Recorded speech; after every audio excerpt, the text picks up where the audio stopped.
Felicias, je vais vous défoncer. Le spectacle En Marche de Yacine Bellatar, c'est tous les vendredis et samedis au Théâtre de 10h à 21h30. On va rigoler ce soir.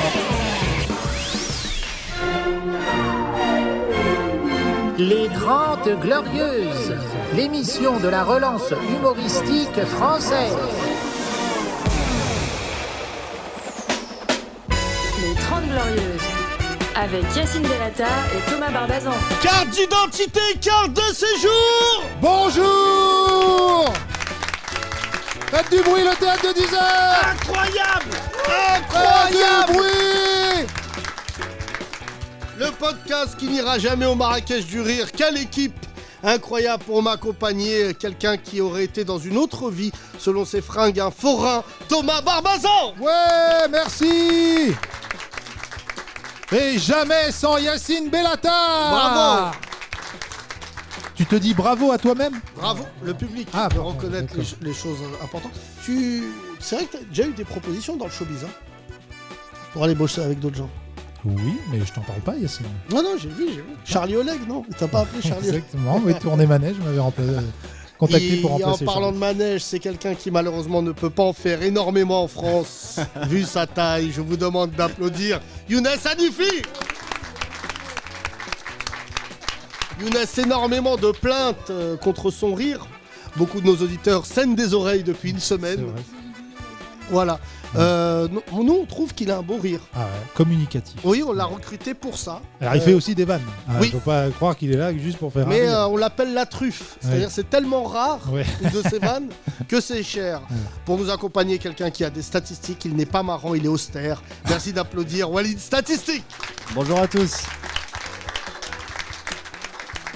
Si l'austérité avait une incarnation... Non, c'est pas Lionel Jospin non plus, ça va. Non, on est plus cool. Walid Jospin. Walid, je t'aime beaucoup. Je vous laisse les vannes. Ouais, voilà. Vous avez compris le public? Voilà quelqu'un d'intelligent. Il faut toujours Et je dis aussi aux membres du Marrakech du Rire, laissez-nous les vannes. Il y a beaucoup de réactions suite au podcast d'hier. Merci. Vous avez dit tout haut ce qu'on pensait tout bas. Bah, venez, on inverse. Venez, nous on dit rien et vous dites tout haut. Non, moi aussi j'ai aussi eu. Vous êtes des rageux. Vous donnez des leçons à Walidia. Vous connaissez je vais pas créer mon festival, tu vas voir. Je crois que c'est la meuf de Walidia qui m'a écrit. Ah non, le Oujda a du rire. Je vais créer un festival mi-quad, mi-blague. Visiblement quelqu'un de Oujda. Voilà. Bravo, on va se marrer. En tout cas, le podcast dure encore 10 jours. Ça serait mieux pour vous de venir voir cette espèce de rendez-vous insolite qui a lieu tous les jours. Tous les jours, on fait de la radio. Tous les jours, on se marre. Ça s'appelle les 30 Glorieuses.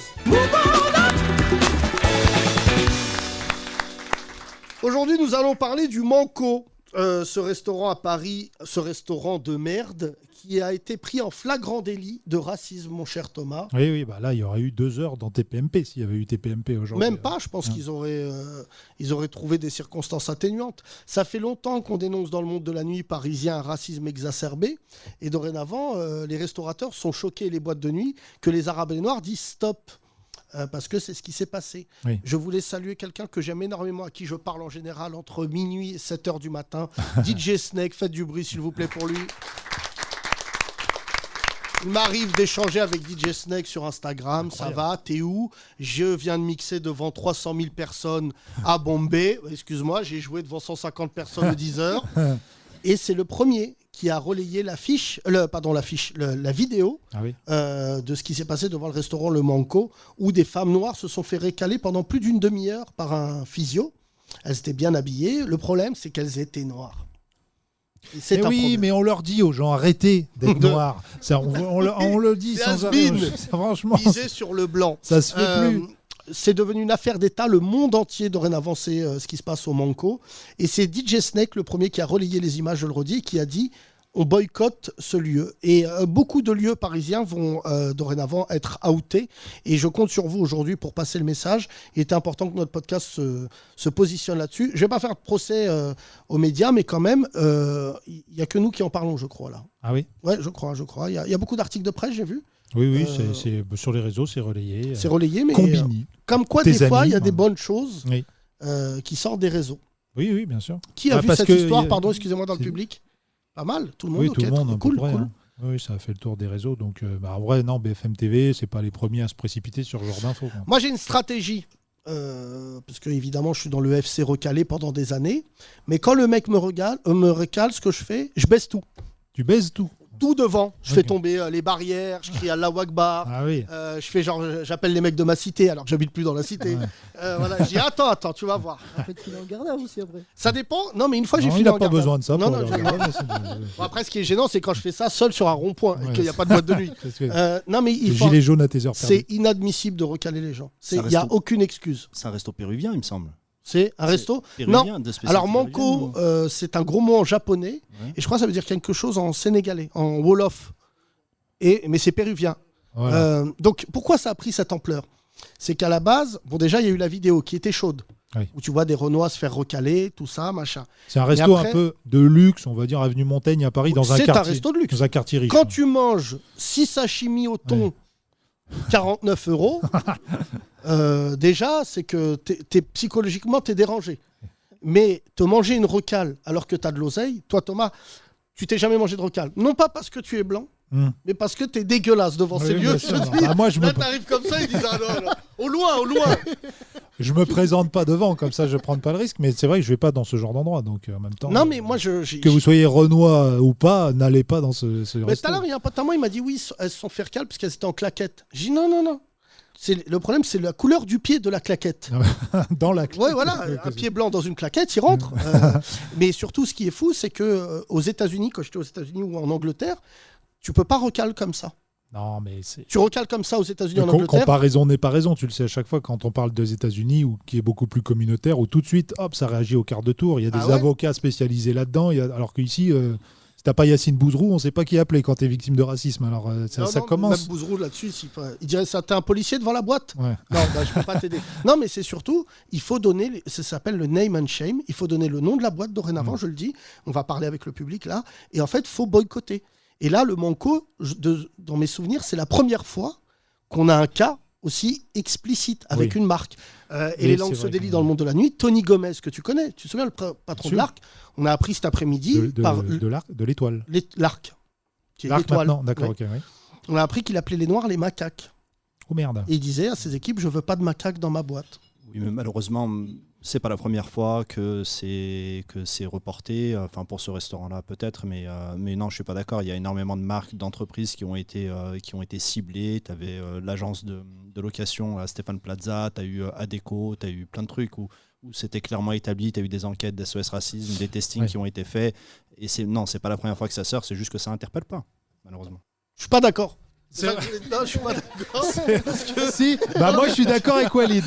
Moi je suis d'accord parce suis pas d'accord, que et pour rebondir sur ce qu'il vient de dire, je dirais que oui, SOS Racisme avec qui on s'est souvent frité, Yacine, surtout toi, Bien sûr. Voilà, parce que ça ne sert à rien. Non, faut pas dire Là, ça. ça va mieux. Depuis qu'ils ont rejoint l'islamo-gauchisme, Non, c'est pas. alhamdoulilah, ils sont avec nous. Depuis qu'ils sont woke. Non, c'est parce que c'est vrai que ça a été longtemps un organe du Parti Socialiste, donc évidemment. On leur chie à la gueule un petit peu, comme ils chient à la gueule des gens de banlieue. Mais là, aujourd'hui, c'est vrai qu'ils se sont un peu rattrapés et ils font des testings régulièrement, que ce soit les entretiens d'embauche, les CV anonymes, etc. Et beaucoup d'études et aussi à l'entrée d'établissements. Et c'est vrai, Walid. Alors, on n'a pas des marques en tête qui nous reviennent comme ça ou des Stéphane enseignes. Plaza, l'agence de location Stéphane Plaza. Il y a eu l'agence d'intérim Adecco où il y avait on va dire un fichier interne où ils te mettaient l'ethnie des candidats à l'intérim. Voilà. Mais quand c'est des vidéos comme ça, c'est plus marquant, quoi. Pardon, moi j'aime bien le racisme parce que c'est drôle. Ouais. Ethnie, Oui. homme noir, fort, main forte. Et c'est exactement ce qui se passait. C'est-à-dire, je veux pas de faible. Viens, on fait ça dans le stand-up. Ils ont fait ça pour le Younes temps de foot. Hanifi, profil. Maghrébin douteux. 10 minutes, drôle. Taille en dessous de la moyenne. Mais c'est assez cocasse que cette affaire sorte maintenant, au lendemain du Marrakech du Rire, où tu as Jamel qui te dit non, la France n'est pas raciste, alors qu'en 2021, tu as eu une augmentation de 13% d'actes et délits à caractère raciste ou anti-religieux, donc plus 13% par rapport à 2020. Oui, mais pas à Marrakech. Pas à Marrakech. Ah, t'as eu plus c'est là où on peut dédouaner Jamel. Pour le Manco, c'est le gars qui a recalé qui est raciste ou c'est l'ordre de la direction? L'ordre. Peu importe, Ah ouais. peu importe, parce que t'es pas dans une monarchie. Le physio, il a fait un mot. Parce que ce qui est marrant, c'est que cette histoire a pris une ampleur. Pourquoi? Parce que, en fait, l'un des patrons, l'un des gérants du lieu, en fait, était hyper narquois sur les réseaux. Voilà. Narcotrafiquant. Super. Excuse-moi. Tu me laisses aller au bout. C'est une bonne vanne en plus, je t'aime Non, bien, mais c'est dommage que je ne l'ai pas mis au bon endroit. Ouais, c'est dommage. Enlève ton t-shirt, je te jure, je vais me mettre en arrêt maladie.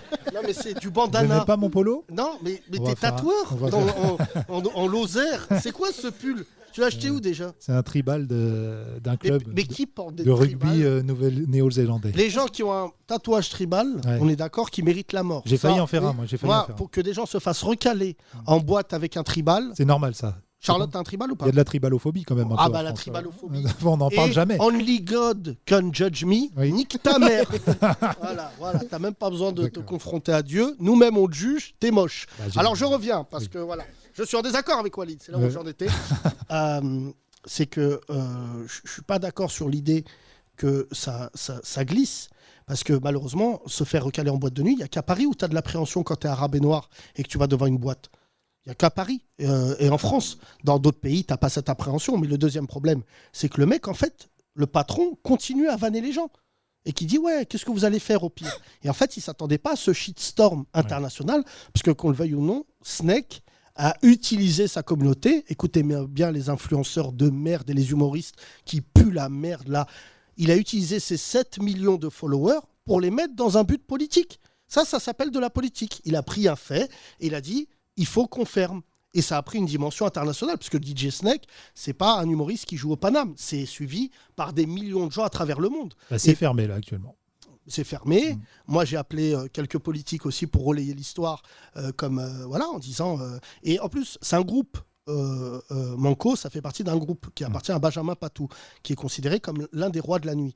Mais les deux rois de la nuit, Laurent de Gourcuff avec Noctis et lui avec son groupe, je crois que c'est MoMA Group, aujourd'hui, ils doivent totalement réinventer leur manière de travailler, parce que c'est des gens qui gagnent des appels d'offres à la mairie. La mairie de Paris leur a donné plein d'appels d'offres. Et aujourd'hui, objectivement, faire des appels d'offres sur l'argent du contribuable et recaler des Arabes et des Noirs, bah, t'es condamnable. Et surtout, il y a un truc qu'il faut que tu saches qui est quand même très intéressant, c'est que le Manco, le lendemain de l'embrouille, a mis des Renois partout dans le staff. Ils ont viré tout le monde et ils ont pris, on m'a dit, tout à l'heure on m'a montré la photo, et je voulais dire aux Renois qui vont aller travailler là-bas, ne faites pas ça, parce que vous êtes pire que le raciste.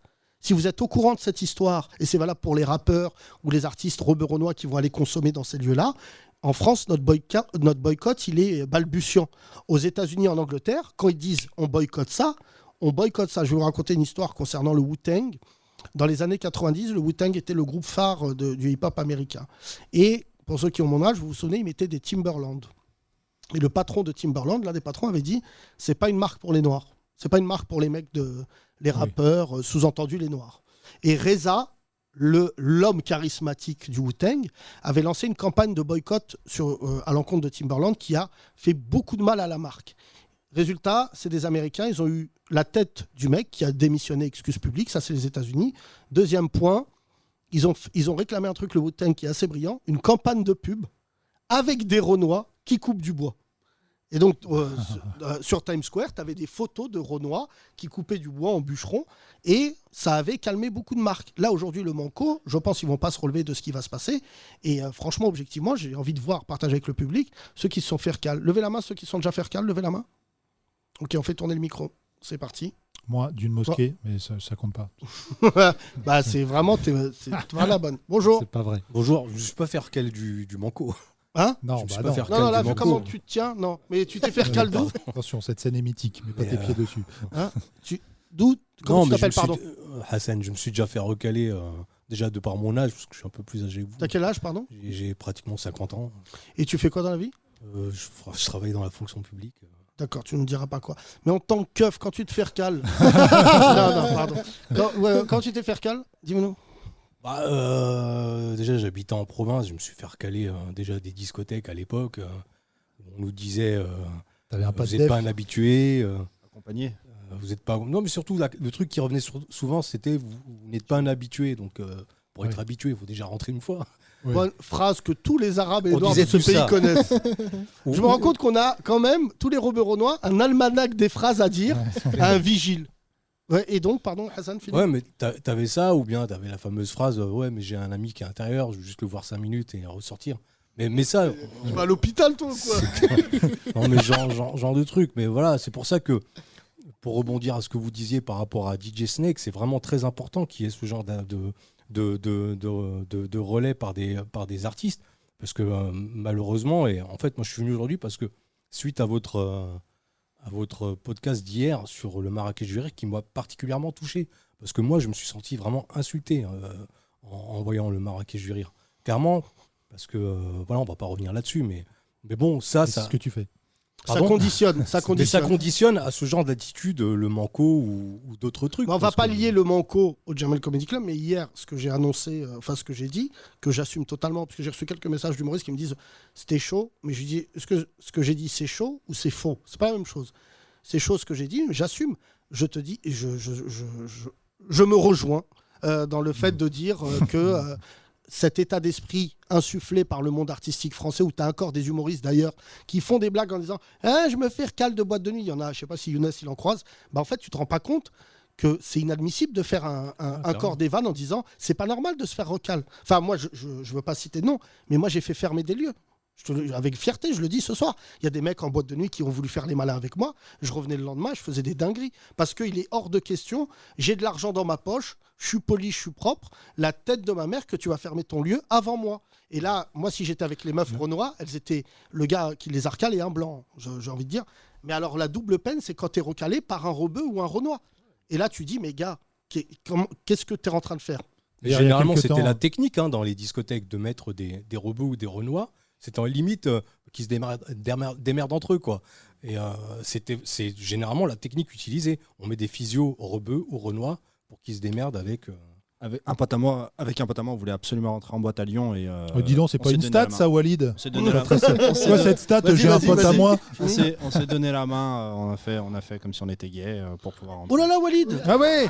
C'est un coming out, là. Vas-y, Walid, laisse tomber les stats, c'est beaucoup plus marrant ta vie. J'ai une stat, pardon, là, mais t'as 100% de chance d'aller en enfer. On s'est juste donné la main. Non, mais on s'est juste donné la main. Et là, alors, je sais rien, Yacine, il me donne la main tous les jours. Ça n'a pas marché. Alors, excuse-moi, Thomas, tu sors ça comme ça. Ouais, non, mais je te tiens la main bizarre, parce que c'est Rama. Non, mais on n'est jamais rentré en boîte ensemble, je t'annonce. Non, bah non. Toi, c'est vraiment une histoire esthétique. Mais Hassan, je vais te dire, franchement, je suis content que ça pète là. On va voir la capacité de ce pays à avoir une réaction positive parce que ce qui s'est passé au Mango, là. Alors, tout Mango, c'est une marque. Mango, pardon. Non, mais il y a plein d'histoires comme ça. Vraiment, et les Français ne comprennent pas que c'est gravissime.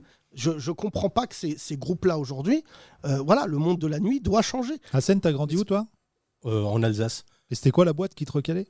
L'anti-arabe, c'est une boîte qui cartonne. La boîte a été rasée depuis, c'est plus César Palace. Bienvenue à l'Arien. Rooftop. Mais quand je faisais le raccourci avec le Marrakech du Rire, pardon, c'était pas pour encore tirer une caillasse dessus, c'était par rapport au relais des artistes.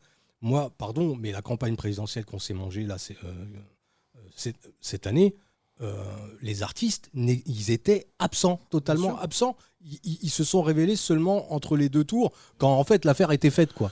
Bah non, même pas, parce que nous on a vraiment mangé des sauts de merde, et je peux te dire qu'il n'y avait aucun humoriste, aucun artiste, mais c'est pas.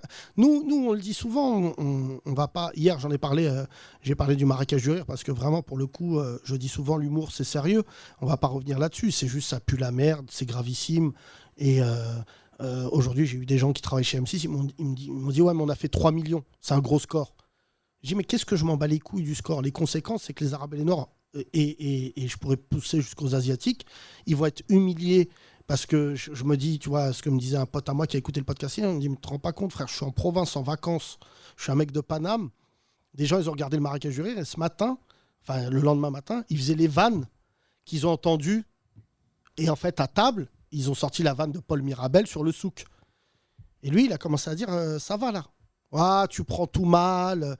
Et il m'a dit, vous avez raison d'en parler, parce que j'avais l'impression d'être un ouf. Parce que du coup, tu t'embrouilles avec ta femme, t'embrouilles avec les gens avec qui t'es parti en vacances, juste parce que tu as dit, moi, je suis pas votre bougnoule. C'est bon, la vanne, elle est naze. Et pardon de dire ça, Paul Mirabel n'est pas raciste. Mais son texte, il y a un mec qui l'a écrit sur Twitter, c'était plutôt brillant. Il dit, c'est quand même ouf, Paul Mirabel. Il se fait voler son portefeuille dans un sketch en France par un arabe. Et quand il va au Maroc, il se fait voler son argent au souk par d'autres arabes. Donc Paul Mirabel, qui est un garçon néanmoins talentueux, fais attention, parce que en fait, les fachos, ils récupèrent ce texte-là en disant, dans l'inconscient, pardon, il ne fait même pas exprès, ils se disent, bah oui, les Arabes, c'est encore des voleurs.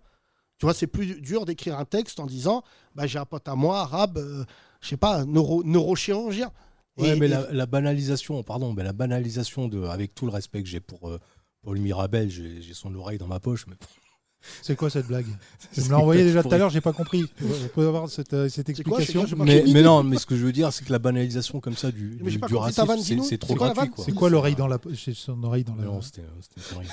Non, mais laisse-nous les vannes, faut expliquer la vanne. En plus, il me l'a envoyé tout à l'heure déjà. C'est quoi? J'ai son oreille dans. Tu lui as tiré l'oreille? Oh, mais bon. Non, mais dis-nous. Non, mais. Non, mais dis-nous, franchement. C'est une blague de mec de 50 ans. Ça veut dire quoi, ça? J'ai son oreille dans. Enfin, toujours est-il que banaliser quand même le racisme. Non, mais clairement, le racisme comme ça, c'est franchement ça. Non, mais Hassan, il a pris l'autre stratégie, c'est pas bien, quoi. Le déni.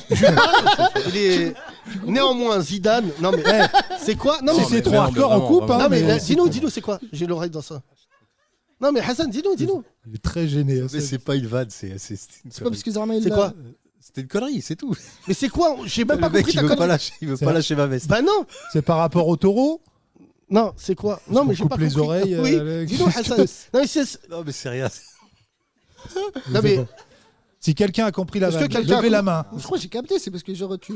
Hein? Là j'ai peur de dire une dinguerie du coup. Non, mais c'est genre tu l'as torturé. Voilà, genre c'est une dinguerie qui. Après il s'étonne d'être recalé en boîte. Moi aussi je devrais recaler, frère. T'as fait du mal à Paul Mirabel? Non, pas du tout. Bon bah écoute, là vraiment, je suis pour qu'on te recale. Je te jure. Je veux dire, merci mon cher Hassan. Merci pour ton. Merci Hassan. On va continuer à faire tourner le micro. On accueille les gens en retard dans le public. Oui, derrière toi, Hassan. Si tu pouvais lâcher son oreille, Hassan. Je cherche un jeu de mots depuis tout à l'heure. Oreille Mirabel. Comment tu t'appelles? Bonjour, moi c'est Hicham. Hicham, tu fais quoi dans la vie? Je suis en train de faire mes études de droit. D'accord. Est-ce qu'on a le droit de se faire recal comme ça? Bah c'est bizarre parce que du coup moi je suis le genre de rebeu qu'on dit que je suis très francisé et pourtant ça m'a pas empêché de me faire recaler très souvent en boîte. Qu'est-ce qui te laisse croire que tu es francisé? Ce que les gens pensent de moi autour. Pourquoi par exemple? Peut-être la boucle d'oreille. Mais alors, mais toi je te rappelle que t'es gay et que tu viens de faire un coming out. Non mais c'est super bien, mais c'est l'exemple. Elle est à gauche ou à droite la boucle d'oreille? En vrai c'est l'exemple, elle est à gauche. J'ai paniqué devant le perceur au début, je savais pas trop quoi faire. Mais c'est l'exemple parfait en fait de ce que les gens peuvent dire de moi. Ah ouais. La perception. Ouais vraiment. Mais c'est-à-dire t'arrives, ils disent oh là là. Non c'est quand on discute, mais après c'est pas un truc qui me gêne du tout, mais du coup ça m'a pas du tout empêché de me faire recaler en boîte. En fait j'ai passé mon année de terminale à Briançon, en région PACA, dans les Hautes-Alpes, et il y avait que des blancs autour de moi logiquement, et ça m'a pas empêché quand les videurs en boîte me regardaient, de me regarder très bizarrement et de me juger, d'hésiter à me laisser passer, et enfin voilà, du coup si j'étais pas très bien accompagné, on m'aurait pas laissé tranquille finalement. Et même à Lyon, du coup j'ai fait mes études aussi à Lyon. Et j'ai été un habitué entre guillemets de Liars Rock, je sais pas si tu connais peut-être de nom. Le videur me détestait et pourtant quand j'étais accompagné il me laissait pas passer. Et une fois il m'a laissé rentrer, et soi-disant parce que je fumais un joint sur la terrasse. Oui, alors ça t'as pas le droit. Non mais tu fais du droit. Justement, non mais je fumais pas de joint. Du coup c'était des gens à côté de nous qui fumaient des joints. Et ils m'ont attrapé moi, un ami à moi, un mec vraiment qui a une tête de personne innocente. Et pour autant. Mais t'as grandi à Johannesburg ou quoi? C'est quoi cette histoire? Non mais. Non, mais après, moi, je faisais pas ça quand j'avais 20 ans. C'est mon pote qui est décédé, Karim, qui m'a appris ça. Parce que dans une équipe, t'as toujours un ouf qui embrouille les vigiles et tout. Et mon pote Karim, quand on se faisait recal, il fallait y aller, quoi. Et il disait pourquoi vous me recalez? Et il créait des scandales de ouf et tout. Bah, moi, j'étais du genre à faire ce scandale aussi, mais du coup, je passais juste. Non, maintenant, c'est simple. Moi, je déteste ça, mais filmer. Tu filmes. Ouais, mais sur le moment, t'as un coup d'adrénaline, t'es pas trop. Ah, ton coup d'adrénaline, tu le mets dans ton pouce et t'appuies sur le bouton rouge. Non, mais tu vas pas te péter avec un vigile. Moi, j'ai que je vais pas le faire. Non, moi, j'ai juste le stem de plus passer. Moi, le lendemain, j'envoie des gars. Oh, tu te calmes ou on te cale? J'ai eu 3 fois des histoires comme ça à Paris. Quand le mec il me recale, 3 fois. Je lui dis pourquoi tu me recales? Il me dit ouais, parce que je lui dis je reviens demain. Et le lendemain, on revenait à 12. Et on attrapait le vigile et on le mettait à l'amende. Mais parce que moi je suis un adulte. Non mais tu vois, moi j'utilise ce podcast pour dire la vérité. Mais je suis fier d'avoir mis à l'amende des vigiles. Surtout s'ils parlent mal. S'ils parlent mal, ça sert à rien de commencer un truc, c'est son métier, il va se péter ou un truc comme ça. Tu vois, moi, mes gardes du corps qui ont fait beaucoup la nuit, Voilà, ils le savent que j'étais connu moi pour mettre des vigiles à l'amende. Et si t'es pas content, on va fermer ta boîte. Moi, si j'avais peut-être Et franchement, je vais te dire un toi, je truc. l'aurais fait, peut-être, Il y a une mais- communauté qui se fait respecter, que j'estime, c'est les gitans. Enfin, les gitans, les forains, c'est pas. En tout cas, c'est des gens, quand tu les recales, eux, ils ont de l'oseille. Ils viennent de faire 8000 tours de Grand 8. Ils ont les poches pleines. Et quand tu les recales, ils disent y a pas de problème, mon copain, on revient. Ils reviennent. Et nous, on avait une boîte de nuit qui s'appelait le Pacha Club dans le 78 à Louvciennes. Il y a 2-3 mecs, une fois, ils ont osé leur dire non. Après, il y a comment tu te tiens dans la boîte.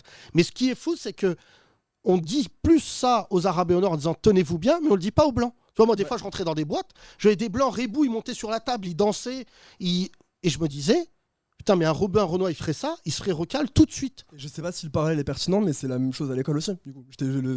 Oui, mais jamais tu t'es fait recal de l'école, sinon ça non, va pas du fort tout, ta mais vie. c'était les mêmes remarques qu'on me faisait, genre Hicham, tiens-toi bien, alors que tout le Non, monde mais, méritait la remarque. non, mais l'extrapolation à l'école, franchement, elle est. Bah, j'ai l'impression qu'on doit plus te tenir à carreau, et du coup, c'est aussi le cas en Non, boîte, mais tu ça, vois. de facto, enfin, on va pas le redire dans ce podcast, mais évidemment, quand tu es Robert Renoir, il y a des choses dans lesquelles tu vas même pas t'aventurer.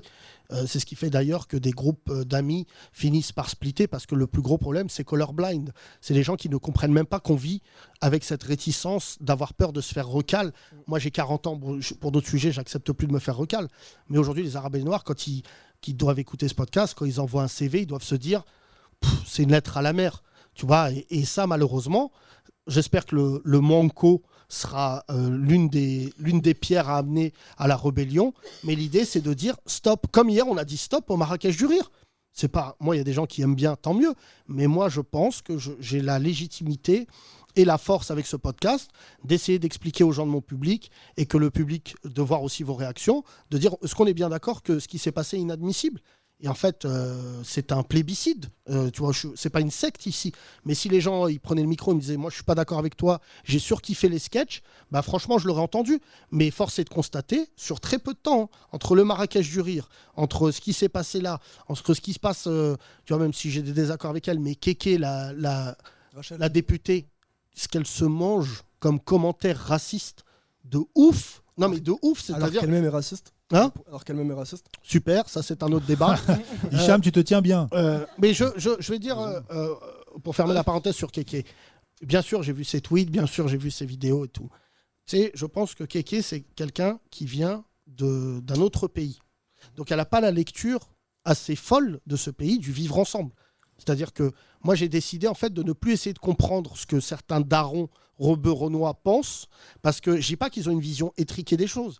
Ils sont le fruit d'une culture, d'un voyage, de codes. Et c'est nous, je sais pas toi, visiblement qui est francisé, mais c'est nous les enfants qui devons faire un travail pédagogique avec nos parents, disant ça non, ça se dit plus. Ça, tu vois, moi mon père sur les homosexuels, je pense que tu lui en parles. Tu vois, je prends souvent comme référence mon père parce que c'est mon père. Mais en fait, il m'a. Présente-lui Walid. Hein? Présente-lui Walid. Ouais. On va arrêter. C'est un travail que je fais tous les jours avec ma mère aussi, par exemple. Ma mère aussi est immigrée, vient du Maroc. Et elle est comme ça, mais elle se rend même pas compte. Pour elle, c'est normal. Mais c'est pour ça que toi, Ouais. tu dois lui faire rendre compte que J'en travaille l'idée. tous les jours, Mais effectivement. en même temps, tu vois, il y a un mec qui m'a envoyé une très bonne vanne. Je le salue, l'auditeur tout à l'heure. Il me dit tu fais la gueule pour le Manco, mais est-ce qu'une fois dans ta vie, tes parents ils ont mis une chemise avec une veste et ils se sont amusés à aller dans un grand restaurant? Et je me suis dit mais c'est vrai, frère. Nos parents. Ils vont même pas à Avenue Montaigne, même s'ils avaient des sous, parce que ça a l'air impressionnant comme ça, mais le problème de ces restaurants, en fait, c'est que les Arabes et les Noirs, aujourd'hui, ils ont suffisamment d'argent pour aller consommer là-bas. En fait, tu rentres, tu vas te taper une addition. Bon, moi, malgré cet homme-là, Thomas s'évanouit à chaque fois que je lui envoie les notes de frais, mais c'est des restaurants à 200, 250 euros. Non, mais je ne prends plus ces notes de Oui, frais. voilà. Il faut que tu le saches. Déjà, Des fois, je lui envoie des notes, il me dit paye. Non. Je lui dis bah non, rembourse-moi. Il me dit non, Bah non. parce qu'il voit ce que j'ai mangé. Et il m'a dit mais qui t'a pris de demander de prendre 3 fois du fondant au chocolat, hein, ça va. Et en fait, le gros problème, c'est ça qui va pardon, pour revenir sur le sujet, c'est ça qui fait chier le monde de la nuit à Paris. C'est qu'en fait, dorénavant, on a de l'oseille pour entrer dans la boîte. Et quand ils se disent quoi? Ils disent s'ils rentrent, qu'ils consomment, j'ai un problème. C'est que je sais plus comment lui reprocher le fait. Parce que tu rentres, pourquoi aujourd'hui les chichas ça cartonne? Souvent, je dis pourquoi les chichas elles ont été créées. C'est que tellement les Arabes et Noirs, ils en avaient marre de se faire recaler, ils ont créé leur lieu. Ils ont créé, et aujourd'hui, les chichas, t'y vas, c'est pas un lieu, disons la vérité, très élégant, c'est pas un lieu, voilà, très raffiné, c'est pas, souvent, la plupart du temps, c'est pas une carte très belle. Et moi, je dis aux patrons de chicha, il n'y a que mes potes qui ont le Manzil dans le 16e, qui ont élaboré une carte, un lieu sophistiqué, tu vois. Moi, je suis contre les chichas. Vraiment, je suis pas contre le fait que des entrepreneurs, mais je leur dis, faites de la bistronomie.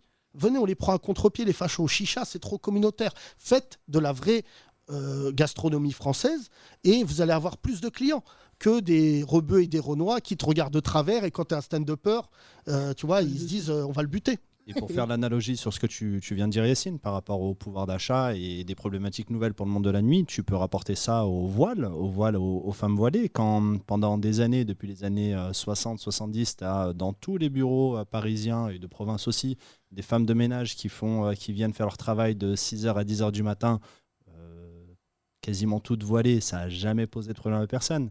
Mais à partir du moment où elles ont voulu travailler dans ces bureaux-là et pas seulement y faire le ménage, c'est là où le voile a posé un problème. Et cette évolution de la société, il va falloir la prendre en compte. Mais on dit souvent à nos auditeurs, attendez le mois de septembre, mais tu verras qu'avec 89 députés, là c'est parce qu'ils sont en vacances, mais je te jure que s'il y avait les députés là qui étaient en action, ils auraient dit une dinguerie sur le fait que 3 femmes noires se fassent recal devant... Et aujourd'hui, disons la vérité, l'un des mecs qui cartonne le plus à Paris dans le monde de la nuit, c'est un Tunisien, c'est un Franco-Tunisien qui s'appelle Mehdi, qui détient un restaurant qui s'appelle le César. Je vous conseille d'aller voir sur les réseaux. Ne vous présentez pas avec une tenue douteuse. En fait, tous les footballeurs, le tout Paris, toutes les stars mondiales vont chez lui. C'est un garçon que j'aime beaucoup. C'est une histoire formidable. Son père avait ce local-là. C'était une pizzeria. Il a tout refait. Le mec, il a à peine 30 ans. C'est brillantissime. Et tu vois, ce qui me plaît, c'est que même sur le territoire du monde de la nuit aujourd'hui, les rebeux et les renois, ils font mieux que ce vieux conservatisme qui est de dire « mais prends pas des rebeux et des renois ». Et lui, juste, il a fait un travail exceptionnel aussi par rapport à sa clientèle. Il disait à des rebeux, des renois qui venaient avec une sacoche un peu mal habillée, il leur disait « messieurs », tu sais, et la courtoisie fait partie, nous on ouvre un lieu. Donc moi-même, je peux me retrouver contraint et forcé dans quelques semaines à expliquer certains de mes gestes. Juste, viens bien habillé. T'as vu, tu prends une chemise Philippe Plein dégueulasse à 3 000 €. À 3 000 €, tu peux acheter des très belles fringues, t'es propre, sois distingué, te tiens pas mal. Voilà, parce qu'en plus, tu pourras revenir autant que tu veux. Nous, on avait... Vas-y. Je disais, mais c'est pas forcément une question de vêtements. J'étais avec une amie qui était voilée, quartier Saint-Germain-des-Prés. On voulait juste se poser en terrasse dans un café. Et c'était un rebeu, en plus, un Marocain berbère comme moi qui nous a recalé. Et quand je lui demandais, c'est pour quelle raison tu nous laisses pas nous asseoir alors qu'on consommait. Bah ça, tu vois, c'est ton erreur. Il nous a dit, c'est ton erreur, parce que, déjà, tu vas me donner le nom de ce lieu. Il a dit quoi, Hicham, t'as pas fini ? Il a dit, c'est pas pour vous. Quand on a demandé pourquoi est-ce qu'on... C'est pas pour vous ? Ouais, en rebeu, il m'a dit, c'est pas pour vous. Non, mais c'est quoi le nom du lieu ? Je peux pas donner le nom. Mais c'est ça ton problème. Ouais. C'est toi qui es fautif, mon gars. Après, on se promet, du coup. Moi, je lui dis, je dis, c'est pas pour moi. Je lui dis déjà, baisse ta mère. Donc déjà, attention. En français, en arabe. Du coup, j'ai essayé de la choisir le mot que je lui dis dans les deux langues. Et ensuite, je lui dis, appelle ton patron. J'ai pas voulu être mal poli à ce point-là, mais j'ai essayé d'afficher devant tout le monde et de lui dire que s'il est capable de me parler comme ça, c'est un manque de respect auprès de tous les clients qui sont autour de nous, parce que s'il nous parle à nous comme ça, il peut parler comme ça à n'importe qui. Et que du coup, les gens qui sont assis autour... Alors moi, j'ai un truc marrant une fois, dans un restaurant à Paris, je me suis embrouillé avec un mec parce qu'il me regardait mal. Et juste sac Louis Vuitton, vraiment. Dans le restaurant. C'est pas une question de vêtements, tu vois, c'est vraiment. Non, mais c'est pas des gens. Dans le restaurant, il me regardait mal. Et j'ai vu qu'il me parlait mal. Et j'ai payé les additions des tables alentours. Ouais, je peux pas faire ça, moi. Non, mais comme ça. Et après, quand son patron il est venu, je lui ai dit voilà. Donc il y a 2 solutions. Donc le mec est un peu gêné. Tu sais, le racisme, c'est pour ça qu'on en a beaucoup voulu à Benzema. C'est quand il a dit Didier Deschamps était raciste, il a un peu ruiné le sens même du mot racisme. Parce qu'en fait, le racisme, c'est quand tu le vis, tu l'as vécu. Tous les gens qui sont dans cette salle, je dis ça aux Blancs, il s'avère que je connais bien le concept parce que je vis avec eux, chez moi. Même quelqu'un qui partage ta vie ne peut pas comprendre l'humiliation que c'est un moment de racisme. Ta femme, elle t'a déjà recal de chez toi? Non, mais tu vois, genre, ce serait possible en plus. Mais le truc, c'est que... Et en plus, Vous n'êtes pas accompagné, monsieur. Non, je dis, mais j'ai mes enfants, ils sont à l'intérieur, je peux rentrer. Oui, c'est ça, oui. Mais tu vois, le truc que je me dis, sincèrement, c'est que tant qu'on laissera des gens parler à notre place de ce qu'on ressent, on sera toujours... Tu vois, la Combini, ils ont fait une vidéo, très bien. Combini, je les invite, malgré que je déteste leur contenu, à faire une vidéo, comme ils font là, le top 5 des lieux les plus racistes de Paris. Faites cette vidéo. Et je peux te dire que là, depuis hier, tous les lieux, c'est quasiment balance ton spot, c'est tout, dans tout Paris, les gens sont en train d'envoyer des... Moi, le truc de Tony Gomez, ça m'a choqué. En réunion, il disait à ses équipes, ne laissez pas rentrer les macaques. Alors, quand t'as dit que je le connaissais, c'est pas mon pote. Hein. Non, mais J'ai c'est passé sûr. une soirée avec lui un jour parce que voilà, il était très ami avec la mère de la fille avec qui je sortais à l'époque. Et c'est Super. tout. Ça me- Et je voyais ses dents qui brillaient comme ça dans la nuit parce qu'il a des. Merci à toi en tout cas, Charmy. Merci, on va faire tourner le micro. D'autres gens, allez-y. Tiens, toi, t'es voilé. Mon point de vue m'intéresse. Voilà. Donc multi-recal. Non, Voilà. Même bah, pas. je me suis jamais fait recaler. je Ah, pense. comment Ouais. tu t'appelles? Fanny. Mais j'ai jamais tenté. Ah, Fanny, t'étais là hier, oui. Non, avant-hier, ouais. Avant-hier. Calme-toi avec ta tête, là. Jacques Sparrow de l'islam. Hier, c'était une italienne. Tu es italienne convertie. Exact.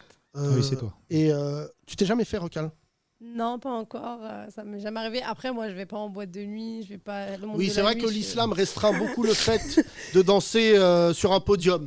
Il n'y a pas des boîtes. C'est vrai. Ah, non, jamais. Frangine, ça va. Bon, là, c'est super. Non, non. On Par fait contre, je vais tourner les beaucoup au bois, là. restaurant, mais comme je vais que dans des restos halal. Pardon. Qui a dit ça? Thomas, c'est très grave, franchement. Oui, Fanny, fini. Ouais, donc, ouais. Comme je vais que dans des restos halal, je me fais Ouais, pas donc, recaler c'est des sûr. On restos. connaît les restos halal, du riz, blanc de poulet, sauce champignon, Surgelés. avec un coca. éclatés. Non, mais franchement. Mais il y en a des bons maintenant. Il y en a des mieux. J'en ai un à côté de chez moi, je le salue, il s'appelle le Boésil. C'est au Lila. Boésil, B-O-E-Z-I-L. Et, Bon, bah, déjà, il y a une grosse faute. Moi, j'arrive, hein, il y a une faute d'orthographe sur ta façade. Non, mais c'est Lange et Hlel. Du coup, t'as un piano, mais quand tu t'assois, il te donne une barquette de frites comme dans un kebab. Tu sais, c'est le mix, c'est un peu le DJ chelou des restos. Avec des petits sachets de Mais tu sais, mayonnaise nous, en plastique. franchement, je dis ça, ça nous a accéléré parce qu'on doit faire une ouverture de notre établissement et lancer les travaux là et tout. Et en fait, je suis en train de réaliser que le spot que je vais prendre, qu'on va prendre dans Paris, il est colossal. Vraiment, je prends 3000 m² dans Paris, c'est beaucoup. Et moi, je vois pas, je dis ça pour les entrepreneurs, les rebeux, les renois qui ouvrent des établissements, arrêtez de communautariser votre lieu. Votre lieu, il doit accueillir tout le monde. Tu vois, ça doit être juste, c'est fou de dire ça, ça doit être cool. Tu vois, Oui, mais si tu dis que la nourriture est halal. T'es pas obligé de le T'es dire. pas obligé de le dire. Ah ouais. Oui, mais parce que des Il y clients en a ont qui demandé. le aussi. disent pas. Il y en a qui Hein le disent pas. Moi, je le dis Si pas, tu te moi. demandes, tu leur Ouais. dis. Mais Moi, tu je le te dis donnes pas dessus. goûte. Puis quand tu meurs, tiens-moi au courant. Je suis en enfer. Non, non, c'est pas ça. C'est que de Ouais, mais facto. c'est gênant du coup pour les gens qui veulent manger que halal. Non, mais de facto. Non, mais je vais pas faire venir un mec avec une pochette plastique avec écrit le certificat. Parce qu'il y en a des fois, Il ils y font en a ça. qui le font. Oui, il y en a qui le font, mais je trouve ça Mais dommageable. quand ils finiront par nous dire, ce qui est presque la vérité, Yacine, on peut l'annoncer, que 100% de la viande en Ile-de-France est halal. En France, En France même. 70% du poulet Non, en plus, France. quand je le dis, c'est la même chose. Hein. Le Hein halal, le non halal, ça a quasiment le même goût. Oula, alors fais attention parce que là, tu viens de t'aventurer malgré ton voile sur un Attention. terrain. Non, c'est pas ça. C'est Pardon, que, en mais fait, moi, ça Moins m'a. cher. quand tu. C'est. Tu peux te faire recal de l'islam encore. Fais attention, Fanny. t'es pas- Mais juste te dire quelque chose, c'est que en Angleterre, ils le mettent pas sur la façade. Aux États-Unis, ils le mettent pas. Ouais. C'est déjà un positionnement raciste de la part de quelqu'un de dire je ne vais pas dans cet établissement si c'est halal. Tu vois, c'est le cas de Quick. Leur sandwich il est dégueulasse. Non. Alors là, non. Alors là, Moi aussi, moi aussi. ouais, on peut tout dire dans ce podcast, mais que non. d'accord Mais avec le toi. quick and toast, tu touches app, frère. Et en fait, le jour où ils ont annoncé qu'ils étaient halal, Quick, c'est là où il y a eu un débat. Exact. c'est Allez, vrai. et nous, on avait fait toute une émission. Ah, le quick halal, oui, ça avait fait. Ouais, Eux, c'est vrai, c'est Les vrai. gens ils étaient persuadés qu'il fallait manger le sandwich vers la Mecque. Et en fait, on leur disait, mais gars, ça ne change rien. Les fachos à Lyon, ils étaient venus avec des têtes de cochon au Quick, parce que c'était un des premiers qui avait ouvert en étant halal. Et ils étaient venus, il y avait une bande de fachos qui était venue par contre un dimanche à 11h du matin, avec des têtes de cochon. Ils s'étaient rentrés dans le restaurant. en disant, Super. ah là là. Allez, moi, si j'avais le restaurant, ferme le restaurant, on va discuter 2 minutes. Mais juste, je vais te dire quelque chose. Moi, dans le restaurant que je vais ouvrir, c'est pas maintenant, c'est dans un an, mais dans mon établissement, j'ai une table gratuite pour les darons de banlieue. C'est-à-dire que nos darons, en fait, ma mère m'a mis un truc, elle m'a dit c'est bien que tu ouvres machin. Elle me dit mais t'imagines, j'ai jamais été dans ce genre de restaurant. Et ça m'a percuté de me dire il est hors de question que mon pied rentre dans un endroit sans que mes parents y mettent les pieds. Et en fait, nos darons, ils sont jamais rentrés dans des grands restaurants. Bon, après, quand j'amène mon daron dans un grand restaurant, je dis pas j'ai honte, mais je suis très souvent gêné. Parce que quand il a appris qu'il a mangé une dorade à 150 €, ça l'affecte une semaine. Et comme tout daron, il fait des calculs. Il dit j'aurais pu acheter une Twingo, j'aurais pu acheter une mobilette, c'est un Paris-Nice. Mais, tu vois, moi, je suis très heureux quand mes parents ils kiffent. Tu vois, quand je les rentre dans des grands restaurants, tout ça. Tu sais, il m'a rappelé Marier 2 enfants. Tu te souviens cette série quand ils rentrent dans un grand restaurant? Ah non, je me Et rappelle il y avait un épisode où Al Bundy goûtait dans les assiettes Et ma mère, par exemple, la première fois que quand j'ai commencé à l'amener dans des grands restaurants, parce que ça arrive souvent, ce qui me touchait, c'est que je trouvais ça c'est fou que nos parents, ils se sentent encore gênés, alors que ça fait 70 ans, 80 ans, et qu'ils n'ont jamais été... Tu vois, mon père, il était taxi dans les beaux quartiers, tout ça, et jamais il se disait, je vais rentrer dans ce resto, je vais manger, et je vais ressortir. Il se disait, c'est pas pour moi. Et tu vois, moi, dans mon restaurant, bon, ça s'appelle le 2H, donc 2H, Haj et Haja. Et en fait, j'ai envie que des darons réservent cette table, même s'ils ne sont pas musulmans, mais réservent cette table, et c'est valable pour tous nos darons de dire, vous allez manger, on va vous servir, vous payez app, c'est moi qui vous invite et tout. Bon, je verrai, parce que je pense que mon comptable va me dire, le restaurant ne marche pas du tout. Il y a des Haj et Haja, ils ont 8 ans. Mais ce qui est important pour moi, c'est ce que j'ai vécu quand j'étais aux États-Unis, c'est que les Américains, ils ont cette culture de si nous on kiffe, faut que nos parents ils kiffent. Et franchement, moi, même quand je vais au bled pour parler du Marrakech du Rire, quand mes cousins, je les amenais dans des bons restaurants et qui se faisaient recal, je suis beaucoup plus violent quand quelqu'un se fait recal au Maroc. Et je me souviens que j'ai amené mes cousins de la Médina une fois dans une piscine qui est interdite, qui s'appelle le Nikki Beach, et le mec il nous a recal. Et j'ai hurlé et tout, j'ai commencé à gueuler comme un ouf. Et mon cousin du bled, c'est lui qui m'a dit, viens, on s'en va. Parce qu'il m'a dit, mais t'es déjà ouf de nous amener là. Et en fait, on a réussi à rentrer. Et je me souviens, j'ai pris une salade avec des gambas à 390 dirhams, 38 €. Il commence un coup. Il a vu le prix, il a dit, allez, on va y aller. 380 dirhams. Normalement, il m'a dit, la gambasse, elle vient, elle danse. Il m'a dit, ça, c'est un autre truc. Il dit, moi-même, je vaux pas 380 dirhams. Et c'est ça qui m'a touché. C'est pour ça, pour finir, pardon. Mais il faut que les gens qui ont des lieux dans la nuit parisienne comprennent que quand nous, on rentre dans leur lieu, on rentre avec notre histoire.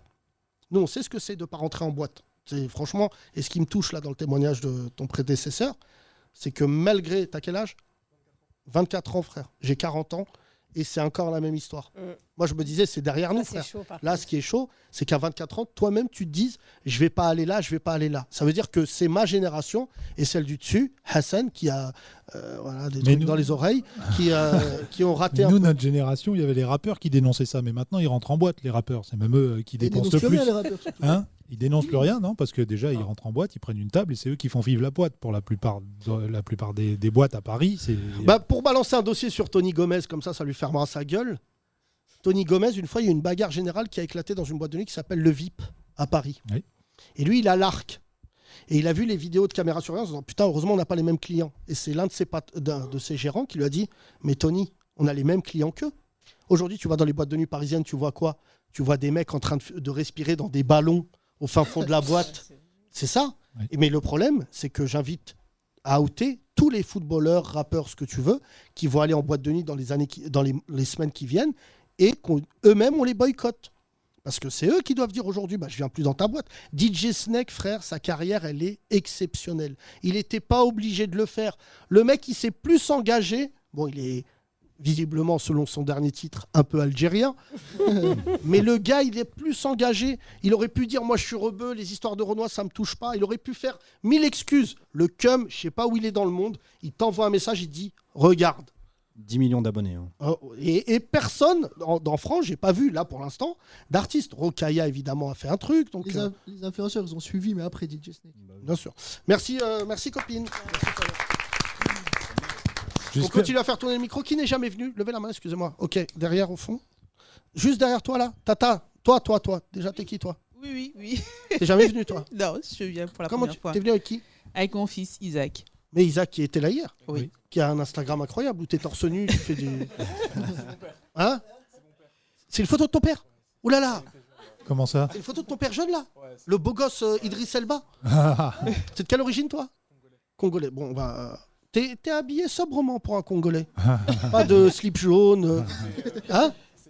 C'est l'été. Peut-être qu'il a un slip jaune, tu sais pas. Bonjour la maman d'Isaac, comment tu t'appelles ? Katia. Katia, tu écoutes ce podcast avec un peu d'attention. Ça fait oui. Tu es née en France, Katia, ou pas du tout ? Non, je suis arrivée jeune. Non, je suis pas. Quel âge t'es arrivée ?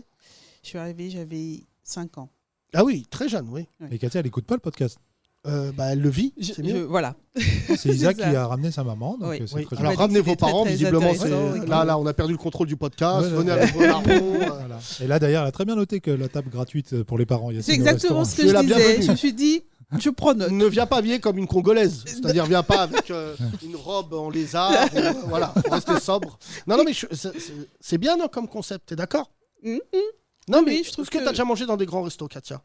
Parce que tu es la maman ce soir. Est-ce que tu as déjà mangé dans un grand restaurant parisien? Grand resto, tout dépend de ce qu'on appelle grand resto. Moi, je suis par exemple les émissions du dimanche, là, les bonnes tables et donc je choisis plutôt les tables où je vais manger. Mais par exemple, type le Manco. Bon, Non, Manco, c'est un peu spécial parce que c'est fashion, ouais. tout ça. Ça, non. Non. Mais je pense que je suis peut-être pas spécialement intéressée. Intéressée. Je croyais que je ne suis pas. Non, je ne suis pas intéressée. Là où aujourd'hui la situation m'interpelle, c'est plutôt, je pense que je suis du genre à taper un vrai scandale lorsqu'on s'attaque à mes enfants. C'est-à-dire que je pense que je fais en sorte que l'éducation de mes enfants puisse s'insérer, puisse bénéficier de tout ce que la France offre, ou je ne sais comment présenter. Et c'est lorsque je sens qu'un de mes enfants est mis dans une situation où on peut parler de racisme. Là, évidemment, c'est vrai que je m'y rends et je tape un scandale. Et je demande le patron, le chef, qui vous voulez. Ça t'est arrivé? Ça, c'est marrant. Le chef, il n'a rien à voir. Mais moi, je coupe des endives. Oui, mais écoutez-moi. Tombez bien, parce que vos endives, elles puent la merde. Amenez-moi le serveur. Mais ça t'est arrivé avec tes enfants d'intervenir? En fait, c'est une situation un peu particulière parce que j'ai un fils qui a des soins d'orthodontie.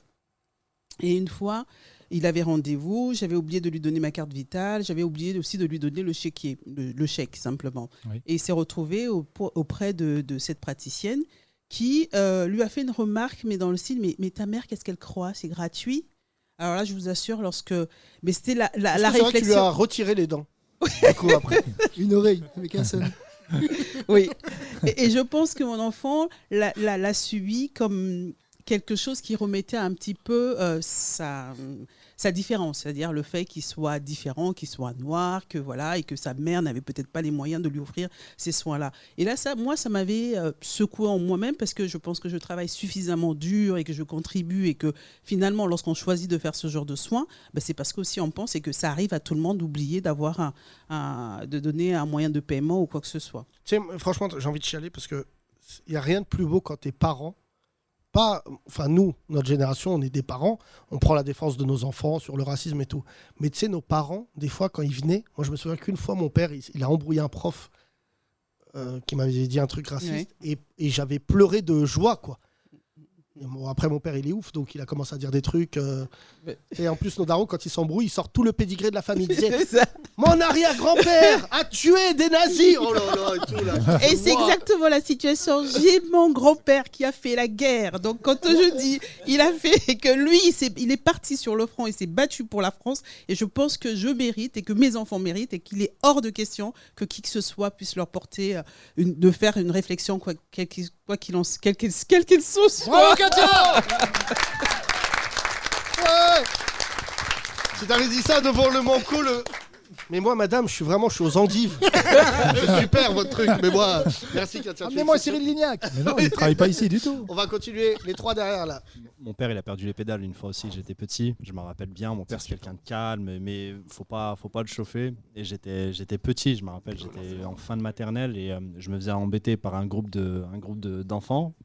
On a grandi dans un petit village. Moi, jusqu'à mes 6-7 ans, dans un petit village, on était à la seule famille immigrée. Et je me faisais embêter, il me disait sale bougnoule, machin. Et je voulais pas le dire à mon père toute l'année. Puis à la fin, j'ai craqué. Il m'a dit qu'est-ce qu'il y a? J'ai craqué. Il est venu à l'école. Mon père, il fumait beaucoup. Il a éteint la cigarette. Il m'a dit montre-moi. Non, mais pas loin. Il m'a dit montre-moi qui c'est. Il est parti vers eux. Il a pris son briquet, il a allumé la flamme devant les yeux du gamin, il a brûlé les sourcils. Super. Il lui a dit je te brûle. C'est horrible. Walid, c'est là qu'on voit que ce podcast va ruiner ta vie. Entre ton homosexualité cachée, ses aveux là. Et visiblement ton côté pyromane. Imagine l'anecdote. Et là, on a tué le père, on l'a caché dans une forêt. Il a perdu les pédales. Et mon père, il a dit on l'a bien caché. Bonjour. Qui a le mic? Bonjour. Comment tu t'appelles? Jamal. Jamel Jamel, ouais. ou Jamal? C'est avec un A, c'est écrit avec un A. D'accord, tu es de quelle origine? Maroc. Maroc. Donc c'est un nouveau pays. Les deux. C'est un double Maroc. Ça veut dire la mère et le père. Ouais. T'es marocain? Ouais, de Oujda. Oujda, c'est toi qui as avec réagi mon tout frère à et ma l'heure. femme ici. Ton frère et ta femme, d'accord. Tu es venu en livret de famille, visiblement. Tu fais quoi, Jamel? Je travaille chez GRDF, Gaz de France. Ok. D'accord. Donc là, t'as plus de Donc on taf. laisse les Arabes au contact du gaz. Et ton frère, il fait quoi? Tiens. Ouais, donne-lui le micro. Bonsoir tout le Comment monde. tu t'appelles? Ossine. Ossine. C'est ça. Ça, c'est francisé. Ossine. Ossine, pour les Ouais. intimes. Tu fais quoi dans la vie? Moi, je suis dans le bâtiment, dans les portes automatiques. D'accord, très bien. Et madame Jamal, comment tu t'appelles? Fatima, Tu fais quoi dans la vie? conseillère à l'emploi. Conseillère à l'emploi. C'est fou, ça. Redonne le micro à Jamal, puisqu'il m'a l'air chaud du micro. Jamal, Ouais. tu es né au Maroc? Non, je suis né ici. Où ça? À Maison-Alfort. Oui, très bien. Thomas Njijol? Ouais. Ouais, il vient de chez vous. Vous êtes au courant ou pas? Non. Bah, vous n'avez pas de star, donc c'est mieux, accrochez-vous à la seule. Il y a eu MC Solar aussi. MC Solar, c'est vrai. Tu t'es déjà fait recal? Oui. Ouais, plein de fois, ouais. Alors, Hossein aussi, avec ta tête? Non, lui, non. Le pire des trois, là. Qui a subi le pire recal? Ah, bah, c'est moi. C'est le petit frère. Petit frère, Jamal. Ouais. Jamal, ta pire recal, vas-y. Non, ma pire recal, j'en ai Dans pas le mal. micro, dans le micro. Ouais, honnêtement, je me suis fait recal de pas mal d'endroits. Mais le pire, c'est le métro, police. Tu t'es fait recal du métro? Non, Métropolis. Ah, le Métropolis? Ouais, Métropolis, ouais. Parce que au métro, désolé, vous rentrez pas station Charles de Gaulle. Là, c'est dur, là. C'est vraiment. Et puis si t'as voulu rentrer dans le poste Non, du conducteur, c'est sûr. Non, alors, Métropolis, je vais Ouais. prendre leur défense.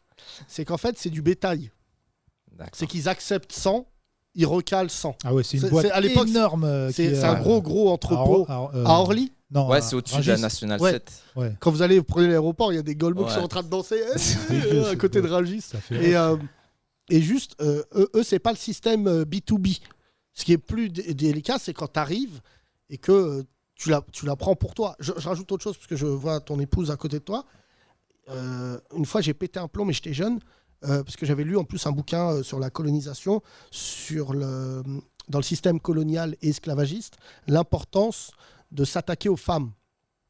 Dans ces systèmes coloniaux, le colon attaque tout de suite la femme pour amoindrir l'homme. C'est d'ailleurs ce qui s'est passé malheureusement de manière poussée en Algérie. Où vraiment les gens s'attaquaient durant la guerre d'Algérie, s'attaquaient aux femmes, violaient des femmes devant leur mari, c'était abominable.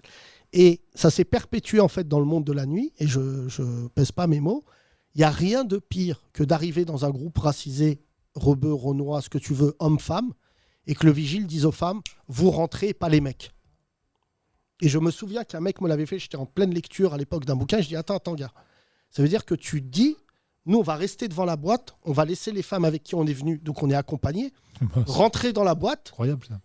Et ça, c'est un truc qui arrive malheureusement, qui arrivait souvent à l'époque. Et tu dis, mais t'es un ouf, non mais t'es quand même un sale raciste de te dire, les meufs elles vont rentrer sans leurs copains, leur mari, danser en boîte, du coup, disons la vérité, il y a des femmes ce soir, quand t'es un groupe de nanas dans une boîte de nuit, en gros, t'es la chèvre dans Jurassic Park. Tout le monde veut te manger. Et tu vois, et je me dis, ça souvent, et il y a même dorénavant, ce que me disait un pote à moi que j'ai eu hier, il me disait maintenant, moi j'ai un autre problème dans les boîtes de nuit, c'est les fachos jeunes, qui en fait savent que les Arabes et les Noirs dans la boîte de nuit doivent un peu, ce que disait tout à l'heure notre cher ami, un peu se tenir à carreau. Et qu'est-ce qu'ils font les mecs? Ils viennent, tout de suite ils s'attaquent à la meuf du gars, du rebeu, du renois. Parce qu'ils savent que s'il démarre une bagarre ou un truc comme ça, c'est lui qui va prendre cher. Et tu vois, ça c'est un truc, ce que tu disais, qui est vachement intéressant, parce qu'il y a plusieurs types de recales. Mais celle qui te déshumanise, c'est de dire, les femmes vous rentrez, les hommes vous... Alors est-ce que c'était une recale perso, Jamal, ou une recale, comme a dit Yacine, de groupe?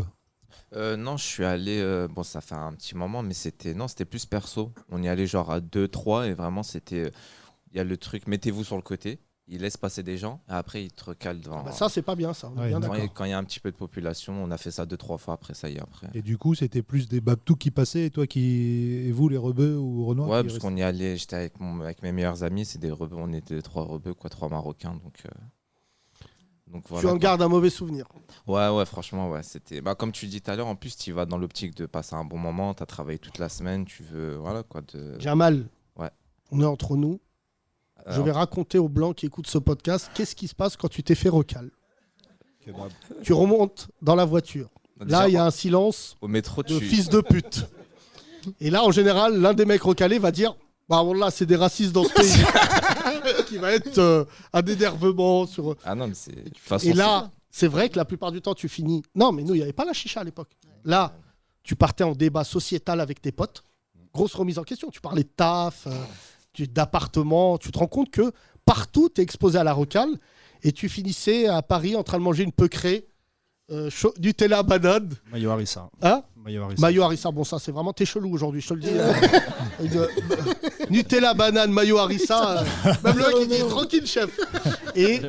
Et souvent, je le dis aux gens, mais tu sais, quand je sors moi du spectacle, il m'arrive des fois de manger une crêpe. Et des fois, tu vois, je les vois, tu sais, les mecs, je me dis, les mecs, ils montent à Paname pour manger une crêpe. Alors que c'était pas ça le plan de début. Ils s'étaient dit, je vais sortir en te-bois, je vais gaulerie, machin. Et les mecs, ils finissent devant une peucrée, en train de refaire le monde, et c'est horrible, quoi. Moi, j'ai un pote à Metz qui s'est fait recal de boîte, alors que ses potes sont rentrés. Et pour se venger, il a appelé la boîte et il a fait une alerte à la bombe. Ah ouais. Magnifique. Il a dit ouais, il va y avoir un attentat. Sauf qu'il s'est fait péter après. T'es là pourquoi ? Parce que personne s'amuse. Voilà, je vous le dis, moi. Donc il s'est fait retrouver son numéro et il s'est fait péter, vraiment. Il a été devant le juge et tout. Je crois qu'ils lui ont mis bracelet électronique et tout. Il a niqué la soirée. Donc il était content au final. C'était une bonne soirée pour lui. Mais non, mais quand tu te fais recal, t'as tellement la rage. Oui, et surtout de se dire. Mais on la voit dans le film La Haine. Hein. Là, ils reviennent pas pour gaulerie. Alors faut pas faire comme dans le film La Haine parce que là, tu peux prendre du fer. Non, mais ça arrive souvent. Malheureusement, moi, c'est arrivé dans la boîte à Salon de Provence où j'ai vécu. Il y avait qu'une boîte. Hein. Donc c'était le Richebois. Un jour, recal, les mecs sont revenus, quoi. Et boum. J'avais un pote à moi, il avait une phrase. À chaque fois qu'il se faisait recal, il disait t'es sûr ? Le mec il disait ouais, et il disait est-ce que t'es sûr ? Et au deuxième t'es sûr, il disait vas-y rentre, tiens-toi bien, vas-y.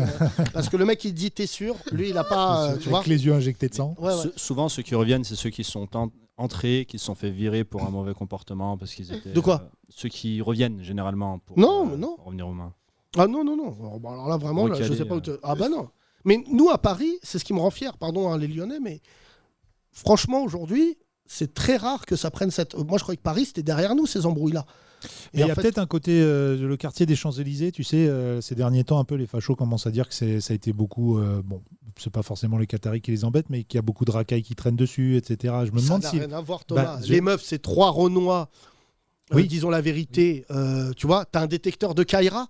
L'autre, c'est juste le mec devant la porte. Là, c'est un physio ukrainien ou je ne sais quoi. Là, il a écrit un mot en disant c'est pas de ma faute. Il a écrit un mot de ouf en disant c'est les consignes. Le mec, il a balancé toute la chaîne. Ah ouais. Tu vois, le gars, juste, il aurait rien dit. Non, mais c'est pas nouveau, ça, Yacine. Même quand nous, on était à Génération il y a 20 ans, on entendait déjà ce genre de truc. C'est les consignes. En plus, les physios ou les vigiles qui sont pas forcément des blédards, mais qui sont là et qui ont pas la possibilité de trouver d'autres tafs. Alors toi, tu n'as pas été exposé à ça avec ta tête, mais tu as 3 physionomies de physionomistes. Tu as le blédard. Ça, c'est dans les centres commerciaux. Et quand tu rentres et il te suit, tu peux lui insulter sa mère, il est pas bien. Donc ça, c'est déjà arrivé aux Arabes et aux Noirs.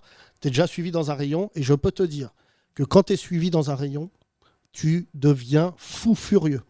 Ensuite, tu as le physionomiste, clairement, qui... C'est une revanche personnelle. C'est un rebeu, c'est un Renoir. Il est devant la porte et il se dit moi, je m'en bats les couilles et personne ne va me traiter de raciste. Il y en avait un d'ailleurs, j'ai fait virer d'une boîte de nuit sur les Champs-Élysées parce qu'il parlait mal à tout le monde. Et un jour, je me suis dit Yarp, il va me recaler. Et je suis venu, il m'a recalé. Je lui ai dit bouge pas. J'ai appelé, voilà. Bon, j'ai pas fait une alerte à la bombe. Je lui ai dit t'as déjà mauvaise réputation dans Paris.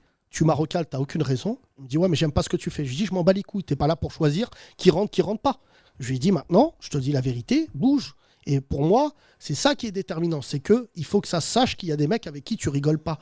Et ça, c'est le problème. Les rebeux et les Renois du stand-up que je vois et que vous voyez accessoirement au Marrakech du Rire, qui vont en boîte de nuit et qui sont là en train de danser et qui derrière vont monter sur scène pour te faire un sketch à l'opposé de ce que à l'opposé de ce qu'ils ont vécu. Ça, c'est illégitime. La boîte de nuit, je suis désolé, tu me recales, je suis un mec connu, je fais fermer ta boîte. Et là, c'est des gros groupes là qui sont condamnés. Le troisième type de physio, t'avais pas fini ? Troisième type, c'est celui, comme je t'ai dit là, celui dont on parle. C'est-à-dire, je reçois mes ordres et c'est pas moi qui ai appuyé sur le bouton de la bombe atomique, c'est le président. Mais gars, t'as le moyen de pas appuyer. T'as le moyen de dire, moi, je suis pas en accord avec vous. Et surtout, le mec, hier, ça a pris une ampleur parce que tout le monde croyait que c'était un Renoir. Pas du tout. Tu le vois sur ses mains parce qu'elle filme ses mains. C'est un mec qui est blanc, plutôt balèze. Mais quand le mec, il dit, c'est mes consignes, bah, c'est plus grave que j'ai recalé, moi. Et en fait, le problème, c'est ce qui a fait qu'aussi ça a pris cette ampleur. C'est quoi ta consigne? T'as fait une réunion, gars? Ou à table, ton patron, il t'a fait, parce que je pense que tu connais pas le patron tout là-haut, qui t'a dit, les Arabes et les Noirs, par contre, mollo, hein. Et tu te réveilles le matin, tu sais qu'il a dit ça, et tu continues à vivre le truc cool. Bah voilà, qui ne dit mot consent. Exactement. Merci mon cher Jamal, en tout cas, on va faire tourner le micro encore. Merci Jamal. Qui n'est jamais venu? Levez la main. Là. Très bien. Ah, je crois que Hassan, ton record de... Qu'est-ce qu'il y a, Rémi? On a un micro qui tourne dans le public, hein, c'est pour ça qu'il y a des blancs. Bonjour. Bonjour. Comment vous appelez? Sabrina. Sabrina. Salut Sabrina. Ah, là, il va falloir être heureuse parce que tu as l'air triste. Non, Sabrina, non, non, du tout. Non, tu non, fais quoi dans la du vie, tout. Sabrina? Moi, je suis chargée de conformité sécurité financière. Chargée de conformité sécurité financière. Wow. Oh là là. Ouais. Banquière. Non. Privé ou Banque de France? Secteur privé? Non, privé. Voilà. Et tu nous as acheté, je le dis, un t-shirt fâché, pas facho. Tu vas aller avec ça au boulot? Non, non, pas du tout. Non, parce que ciné, c'est viré, pas viro. Viré, pas boulot. Non, il y a encore un dress code. Sabrina, tu es venue avec ta moitié? Oui. Comment il s'appelle? Achour. Oui. Là, donne-lui le micro. Achour, ça va? Ça va. Tu fais quoi dans la vie, Achour? Cuisinier. Cuisinier. Ah. Où ça? Je suis sur Montreuil actuellement. Fais gaffe à Katia, parce que si tu recales son fils, elle va venir. Elle va venir. Monsieur Bouillabaisse. Ça fait combien de temps que tu es cuisinier? Ah, ça fait longtemps. Puis j'ai commencé dans les années 90. Ah ouais? Ouais. D'accord. Et t'as tout CAP cuisine? CAP, BEP, ouais. Ah, c'est toi qui fais à manger à la maison? De temps en temps. Voilà, pas tout le temps. Elle fait à manger? Ouais, elle fait. Genre quoi? Plein de choses. Ouais. Asiatique, plein de choses. Elle s'essaye. Elle a un thermomix aussi, c'est bien ça. Elle a un thermomix, c'est bien. Je crois que c'est la plus grande phrase de beauf que j'ai entendue aujourd'hui. C'est la machine qui a remplacé ton taf, en fait. Voilà. Là, ça remplace pas vraiment le cuisinier. Non, mais c'est vrai. Ouais, parce que toi, tu craches dans le plat, il y a un petit Ça, assaisonnement. faut pas le dire, faut pas le dire. Ouais, ça, c'est pour les fachos. Je viens à Montreuil, là, en plus. Montreuil, vendredi, je suis là. J'ai rendez-vous là-bas, à 11h. Bah écoute, on est là maintenant, là, non, on fait du burger, là. On est dans le burger, non, là. mon frère. Mais viens, faut goûter. Hein? Il est gourmet? C'est où? Ça veut dire il a une veste? Non, dans le Haut-Montreuil. Dans le Haut-Montreuil. Vas-y, fais de la pub, c'est quoi ton resto? Rue Brulfer, ça s'appelle le goût du burger. Ah ouais, comme ça, c'est clair. C'est clair. Et avant, ça s'appelait le goût de quoi? De tout. Yacine t'a dit, ouais, je viens à Montreuil, comme si c'était un truc de ouf, c'est à 1 km de Paris. Ah, faut traverser le périph'. Hein, c'est vrai que pour Yacine, traverser le périph'. Montreuil, c'est quand même. Non, mais je veux voir un ami et tout. C'est assez rare. Oui. Oui. Le foyer, je vais au foyer. Tu me passes. Non, mais on a un foyer juste en face. Non, Hein? Non, je sais pas où je vais. Non, mais c'est un pote. C'est un pote à moi qui est très riche. Sabrina, t'as pas de micro. Oui, voilà, donc c'est pour la sécurité incendiaire du podcast. Mais c'est que mon pote, il est riche, il a bien réussi dans la vie, tant mieux. Hamdoullah, comme on dit. Oui. Et en fait, il a acheté c'est un bobo, quoi. Ouais. Et il a acheté une usine, je sais pas quoi. Il y en a. Vous êtes bobo un peu, vous, non? Non, ça se voit, c'est les gueules cassées de Montreuil. Ça fait longtemps qu'ils sont là. Sabrina, vous avez grandi? Ouais, à Bagnolet. Tout. On est né à Bagnolet, on a grandi à Bagnolet, on s'est marié à Bagnolet. Ah ouais. Et un jour, le maire de Bagnolet, il a dit il faut partir. Ouais, là, maintenant, on est à Villemomble. À Villemomble, d'accord. Bon, c'est à côté. Plus sérieusement, cette histoire de racisme, Achour et Sabrina, comment vous l'avez vécu sur le Manco? Ah, moi, franchement, j'ai dénoncé direct. Enfin, avec mon. Ça a moins fait de bruit que DJ Snake. Oui, c'est sûr. C'est sûr. Je suis toute seule, mais je balance. Achour, il a répondu on y va même pas. Non, mais je déteste, j'avoue, franchement, ça me choque. Ouais, ça me choque. Je ne l'ai pas vécu moi-même, mais ça me choque. Je déteste ça. Et moi, je suis comme toi, hein, je rentre dans l'embrouille direct. On est d'accord. Ça se sent. Ouais, style. Ouais, 9-3. Ah, c'est sûr.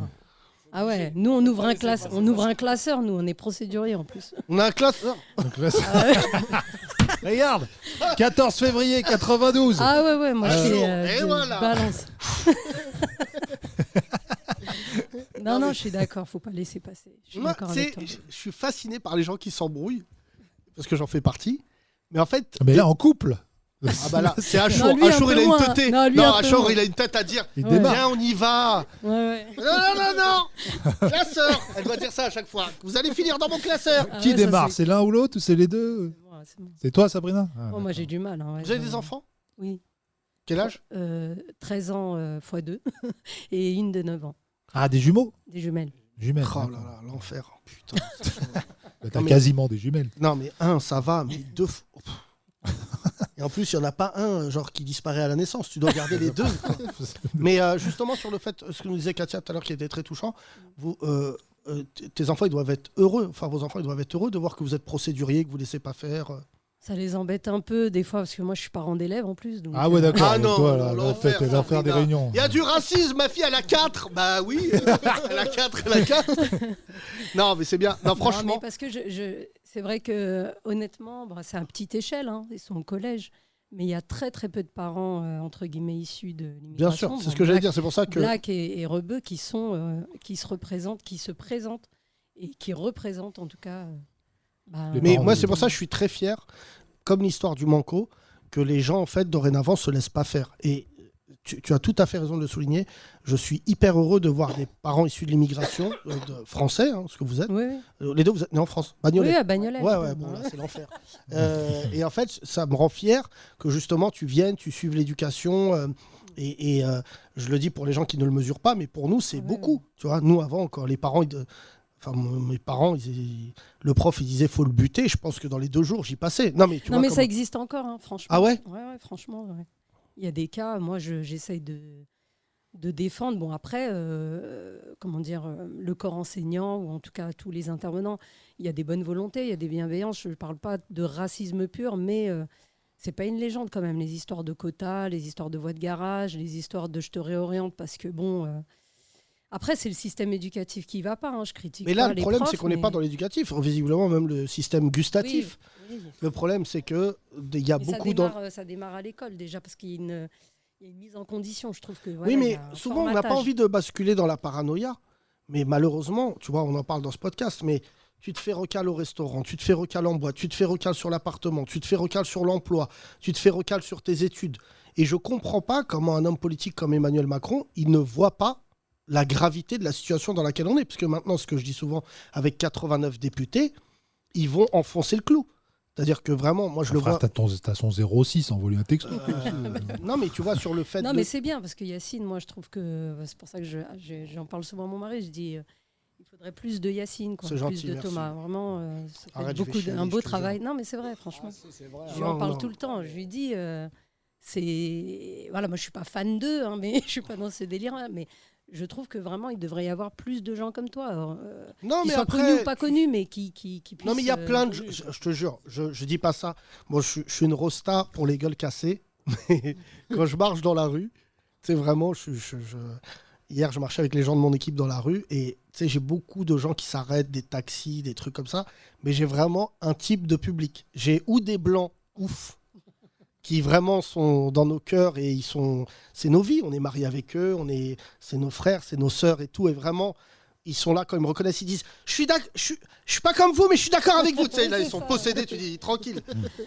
Soit j'ai les rebeux et les renois, vraiment pour le coup, majoritairement, qui voient en mon discours une rébellion. Mais moi, souvent, on me dit mais pourquoi ça a commencé? Je me souviens du jour où c'est parti en couille. En plus, je peux te le dire. 2001. C'est-à-dire que j'ai toujours été engagé. Bon, ouais. C'était cool. J'avais une belle notoriété. Les gens de gauche m'aimaient et tout. Et il y a une émission où vraiment, je peux le dire. Le jour où c'est parti en couille pour toi, tu veux dire? Ouais. Oui. C'était face à David Pujadas. Il m'a montré une image de Chalgoumi. Et j'avais, pour ceux qui regardent, j'avais une chemise en jean. Et tu sais, en général, sur les David plateaux. Pujadas, grand ami de Chalgoumi. Ouais, qui est le pote de Chalgoumi. Et en fait, c'était cool. J'étais engagé, mais j'avais pas brisé, comme on dit, ma notoriété dans les embrouilles. Et je m'en souviens toute ma vie. Lui, ce connard-là, Thomas, il peut t'en parler.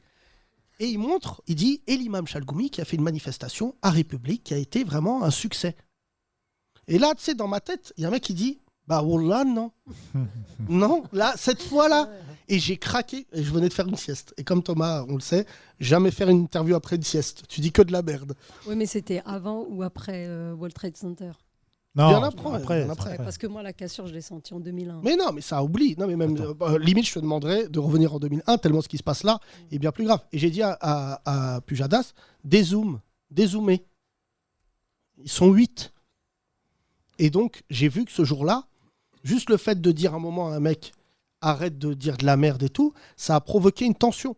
Parce qu'en fait, quand tu es sur un plateau télé, c'est toi qui décides du rythme. Surtout si tu es en direct. Si en direct, les gens ne comprennent pas. Mais en direct, c'est plus grave pour l'animateur que quand c'est enregistré. C'est pour ça qu'une émission qui était dure à faire, c'était Ardisson. Parce qu'Ardisson ne savait pas ce qu'il allait garder. Et objectivement, il gardait plutôt en général les moments qui étaient favorables. Tu vois, il y en a, ils ont été humiliés, mais moi, il a toujours gardé. Mais le truc de ouf, c'était que c'est pour ça que durant Ardisson, tu peux insulter les gens. Parce que c'est coupé. Donc moi, durant l'enregistrement, je disais, allez, ferme ta gueule, casse-toi de là. Et Ardisson, il disait, on coupe ça. Et il disait, devant le gars, il s'en battait les couilles. Mais surtout, ce qui me faisait rire, c'est ce que je te dis aujourd'hui, c'est pas... Le Marrakech du Rire nous donne raison. Moi, je dis jamais je dis on. Mais en fait, le problème, c'est que j'ai l'impression que là, maintenant, notre notoriété se percute au laxisme des autres. Pendant longtemps, on était vus comme des marginaux. C'est pour ça que le spectacle s'appelle En Marge. Et tout le monde se disait, vas-y, ils sont relous, ils n'arrêtent pas de gueuler et tout. Mais en fait, là, le Marrakech du Rire, j'ai des humoristes qui m'ont appelé hier, des collègues que j'embrasse, et qui me disaient, non, mais mec, hier, j'ai écouté ton podcast, ce que tu as dit, c'est vrai. Là, ce Marrakech du Rire, c'est pas propre au Marrakech du Rire. Mais comme le disait tout à l'heure Hassan, c'est une fêlure, là.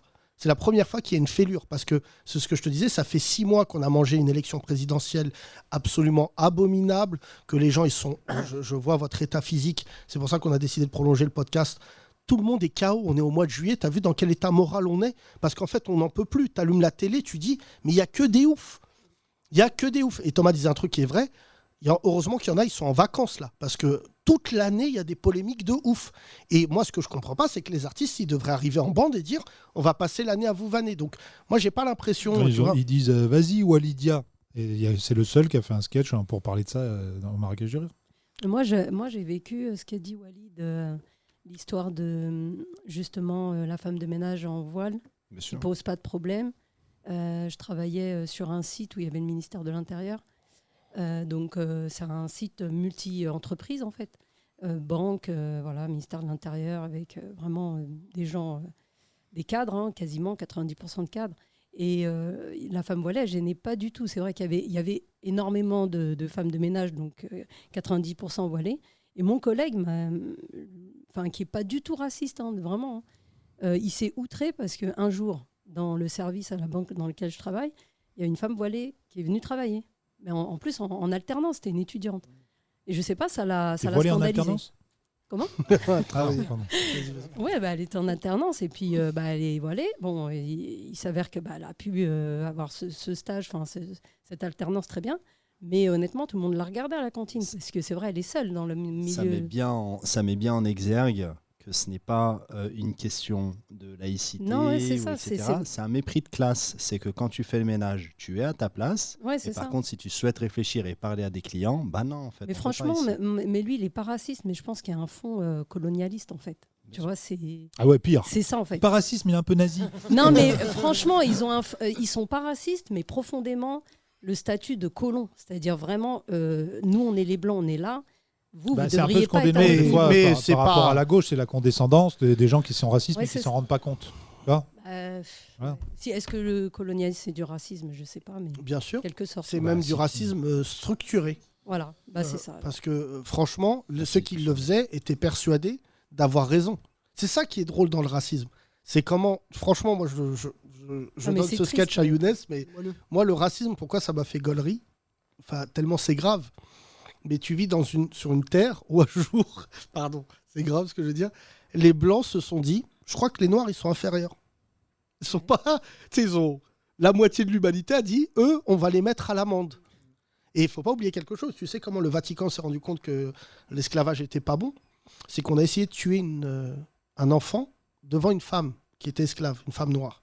Et en fait, la femme a pleuré, et le Vatican a dit, s'ils pleurent, ils ont une âme. Donc c'est pas des animaux, c'est pas... Et en fait, non mais c'est pour ça qu'il faut prendre l'histoire dans sa globalité, mais le colonialisme, c'est plus insidieux que le racisme. Parce qu'en fait, le colonialisme, quand tu as des débats en disant oui, mais si on n'était pas venu en Afrique, il n'y aurait pas de route. Ah ouais, avant, nous, on marchait dans le sable, ta mère la pute, on était là. Et en fait, tu es obligé d'humilier des gens en leur disant mais tu te rends compte qu'on a été roi quand vous ne saviez pas ce que c'était le savon. Il ne faut pas oublier que le Moyen-Âge en France, ils attrapent des maladies parce qu'ils sont sales. Et tu vois, et moi, ce qui me sidère en France, et en tout cas dans les racistes, c'est que tous ils mettent des photos en pépé, d'eux en chevalier. Mais tu dis, mais tu sais, je me souviens en cours d'histoire quand j'étais jeune, j'étais fasciné par Versailles. Et tu sais, tu as des sorties scolaires où tu visites Versailles. Et le guide, il avait dit une très bonne. Il dit voilà, ça c'est les rideaux de Versailles. C'est là où les gens déféquaient. Derrière les rideaux. Derrière les rideaux. Roi Soleil. Hein. Et je dis quoi? Et tu sais, moi j'étais un golemon. Et tu sais, je dis il chiait. Voilà. Il dit mais l'attard, vous vous arrêtez. Il dit oui, à Versailles, les gens ils déféquaient derrière les rideaux, dans la cour. Et eux, ils viennent te dire que les Arabes et les Noirs, on est. Bah oui, ça nous arrive encore dans ma famille en province. Je vois pas ce qu'il y a de. Voilà, Non, c'est et tu vois, et à la fraîche. Et tu vois, et ça, on oublie de quelle manière l'histoire elle est inculquée. Et franchement, c'était une très bonne vanne. L'histoire elle est écrite par les vainqueurs, pas les vaincus. Et sur la colonisation, tant que l'histoire sera écrite comme ça par des historiens qui ne savent pas de quoi on parle, Maboula Soumaoro, qui est notre pote, nous disait, à un moment, il faut laisser les gens écrire leur histoire et raconter. Tu vois, là, j'étais avec un Camerounais, un Franco-Camerounais, qui me disait, il y a eu une guerre au Cameroun, tu le savais, toi? Non. Tu savais pas? Qui a fait 300 000 morts. Avec du napalm, avec... Et il me dit, mon combat, c'est pour qu'on parle de cette guerre. Il me dit, parce que ça a eu des conséquences, les gens qui ont été brûlés au napalm, tout ça. Mais tout ça pour revenir, et pardon d'être long, mais quand tu prends l'histoire du Manco, c'est une histoire coloniale. C'est juste d'où tu viens, négro ou bougnoul, devant mon restaurant, et qu'en plus, tu as l'indécence de dire, je vais rentrer. Moi, c'est ça qui me fait gaulerie hier dans la polémique. C'est pas tant le fait que c'est que les gens ils se disent en 2022, non mais sérieusement, il y a un McDo au bout de la rue, nous casse pas les couilles. Mais là, ils sont tombés sur une nana qui, enfin, tu vois, on va pas faire l'analogie, mais c'est un peu la Rosa Parks de la nuit là. Tu vois, c'est Rosa Parks. Faut pas oublier que c'est une nana. À un moment, elle a dit, moi, je m'assois pas au fond du bus. Et bah, à un moment, le fait de dire qu'une nana, elle se dit. Tu vois, si c'était, je parle sous autorisation, mais si c'était une Française, son logiciel l'aurait laissé croire de dire, bah oui, on n'y va pas. Alors que là, elle a commencé à filmer. Elle a filmé les autres Renois. Et franchement, moi, ce qui me sidère, c'est que le physio, il voit pas le truc monter. Tu vois, il se dit pas, oula, c'est chaud. Tu vois. Et ça, c'est quelque chose. Moi, je te dis, franchement, on va voir comment ça va tourner. Mais je pense que les deux groupes, moi, je vais pousser à la mairie pour que ça arrive. Je vais appeler la mairie de Paris. C'est mon seul petit pouvoir de Yacine en leur disant retirez-leur les concessions s'ils sont racistes. Moi, je suis pas d'accord pour qu'ils aient des concessions qui leur rapportent des millions d'euros et qu'en fait, ça se finisse comme ça. Mais et t'as plus de chance si tu leur dis à la mairie de Paris, ils ont un 4x4. Ah, là, c'est sûr, ils vont les défoncer. Non, mais je te jure. Merci en tout cas à vous deux. Merci. Prends le micro, toi, demain. On va finir avec toi. Comment tu t'appelles? Bonjour, Moumen. Bounaïmin? Non. Parle bien dans le micro. Moumen. Moumen. Moumen, d'accord. Moumen, tu fais quoi dans la vie? Moi, je suis notaire. Notaire? Ouais. D'accord. Je suis déjà venu. T'es déjà venu? Il y a quelques mois. Ah oui, chez moi, j'allais dire. Oui, c'est vrai, t'as récupéré les meubles. Putain, notaire rebeu, mais c'est hyper rare. Ouais, ça, effectivement. Non, mais parce que notaire, en plus, alors là, on parlait de système colonial, c'est de père en fils. Ouais, bah, clairement, moi, je bosse depuis 5 ans là, chez un notaire. Là, T'as buté un blanc, du coup. Non? Chez un blanc, ouais. Et des petites réflexions un peu. Après mon boss, je l'aime beaucoup, il est hyper sympa, hyper cool, il m'a pas bien accueilli depuis le début. Mais des petites réflexions, il se rend pas compte que c'est extrêmement limite, et il les sort quand même comme un. Mais attends, t'es notaire? Ouais. T'as pas de boss alors? Enfin, c'est pas ton étude, c'est ça? Voilà, c'est pas mon étude. D'accord. Je bosse chez un notaire qui. Dans quelle mesure, toi, tu peux devenir notaire? Ben, le truc, c'est qu'ici, il faut être français. Je ne l'étais pas jusqu'à quelques mois, là, j'ai ma nationalité, parce que moi, je suis marocain. Je suis né au Maroc, j'ai grandi au Maroc. Mais on finit avec un blédard tous les jours dans cette émission. Ouais, c'est la tradition. Le blédard de fin, on va une nouvelle chronique. Et je suis venu ici après mon bac, et depuis, j'ai fait mes études ici, en droit. Et là, je suis notaire depuis 5 ans, et là, je rentre au Maroc à la fin de l'année. Pour être notaire au Maroc? C'est ça. Ah, ça va. Ça va te changer. Un peu, ouais. Un peu, mais après, c'est cool aussi d'apprendre ici et d'appliquer un peu ce qu'on a appris ici au Maroc. Sinon, on rentre pas qui va rentrer pour changer un peu les choses, quoi. Donc, Bah, c'est le charme aussi par moment du Maroc ou de ça. pays, beaucoup de pays d'Afrique, c'est qu'il y a toute une jeunesse qui est partie faire des études, qui revient et qui en fait a des codes d'autres pays. Et c'est pour ça qu'il y a beaucoup de choses au Maroc. Bon, la corruption au Maroc, malheureusement, existe encore. Ça a baissé un petit peu. Non. Un peu. Je reviens du Maroc, c'est vraiment, on n'est pas tombé sur les bons. Non, Peut-être, par contre, il mais- faut attention maintenant. Parce Ouais. que, portable. C'est-à-dire qu'aujourd'hui, les Marocains enregistrent. Dès qu'il y a un keuf, ils enregistrent. Et en fait, les policiers, dès qu'ils se font prendre maintenant, se font virer. Mais tu vois, moi, ça m'a. Et même aussi les gens, parce que quand j'étais plus jeune, quasiment automatiquement, tu vas me sortir un billet de 100 dirhams pour éviter de payer l'amende. Et maintenant, les gens volontairement payent l'amende en disant voilà, si c'est comme ça, je paierai le prix fort. Et juste, Mais en tant que notaire, je te pose une question sur ce qui s'est passé au Manco. Ouais. Dans quelle mesure, avec du droit et un notaire, on peut intervenir? Avec un notaire, je suis pas sûr. Avec un avocat, je pense. Mais il faut juste aller sur le côté, constat. Voilà, c'est ça. Constat et expliquer qui respecte pas l'équité. Par exemple, par rapport à cette histoire du Manco, moi je suis déjà allé au Manco il y a quelques temps. D'accord. Tu t'es pas fait cal? T'es déjà allé au Manco, toi? Il y avait des Renois, il y avait des Rebeux, il n'y avait pas de. Après, est-ce que ça a changé depuis? Est-ce que c'est possible? Mais moi, j'y suis déjà allé, il n'y avait jamais eu de problème particulier. Bah moi, j'ouvre un comedy club et une boîte de nuit. Et les équipes de sécurité avec qui on travaille, je leur ai dit, vous laissez rentrer tout le monde. Moi, c'est vraiment sur une notion Après, de... par exemple, en comparant comme d'autres villes européennes, tu disais que c'était qu'en France, c'est comme ça.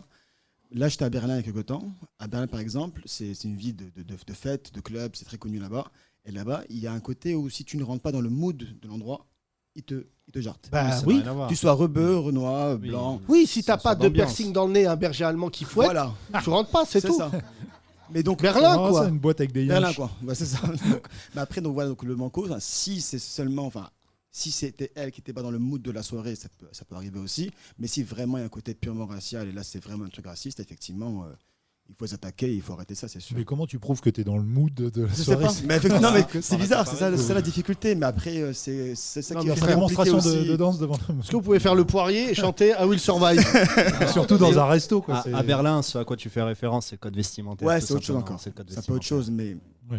Si t'as pas un uniforme nazi, c'est comment jauger la limite entre les deux, quoi. Mais moi j'ai une question par rapport au notaire. Donc si tu es notaire ici en France, tu peux aller exercer librement au Maroc? Non, il faut que tu passes une équivalence aussi? Ouais, bon, ça c'est aussi un délire à la marocaine, on va dire. Ouais. En gros, ça va te faire marrer pour le coup, Yacine. Il y avait un fais gaffe, il part bientôt quand même. Lui, il passe ses vacances. Lui, exactement. Parce que j'imagine un notaire au Maroc, voilà, vous êtes les héritiers, Abdelrazak est mort. Et il vous a laissé 8 000 € de dette. Là, il y a ça, malheureusement. Il y a ça aussi ici. Hein. Moi, j'ai vu des cas ici aussi de folie. Hein. Faut pas Le croire, notaire, c'est... on rentre dans la vraie vie des gens, on voit des C'est ce que j'allais situations dire. de folie. Excuse-moi de te dire ça, mais en fait, la personne la plus intime, c'est le notaire. Clairement. Les histoires de famille. Hein, le testament. Testament, les acquisitions, d'où vient l'argent. Est-ce qu'il y a déjà des gens qui ont craqué devant toi quand ils ont ouvert le testament? Non, pas devant moi le testament, mais ce que j'ai vu une fois, c'était pas mon dossier, mais j'étais dans le bureau.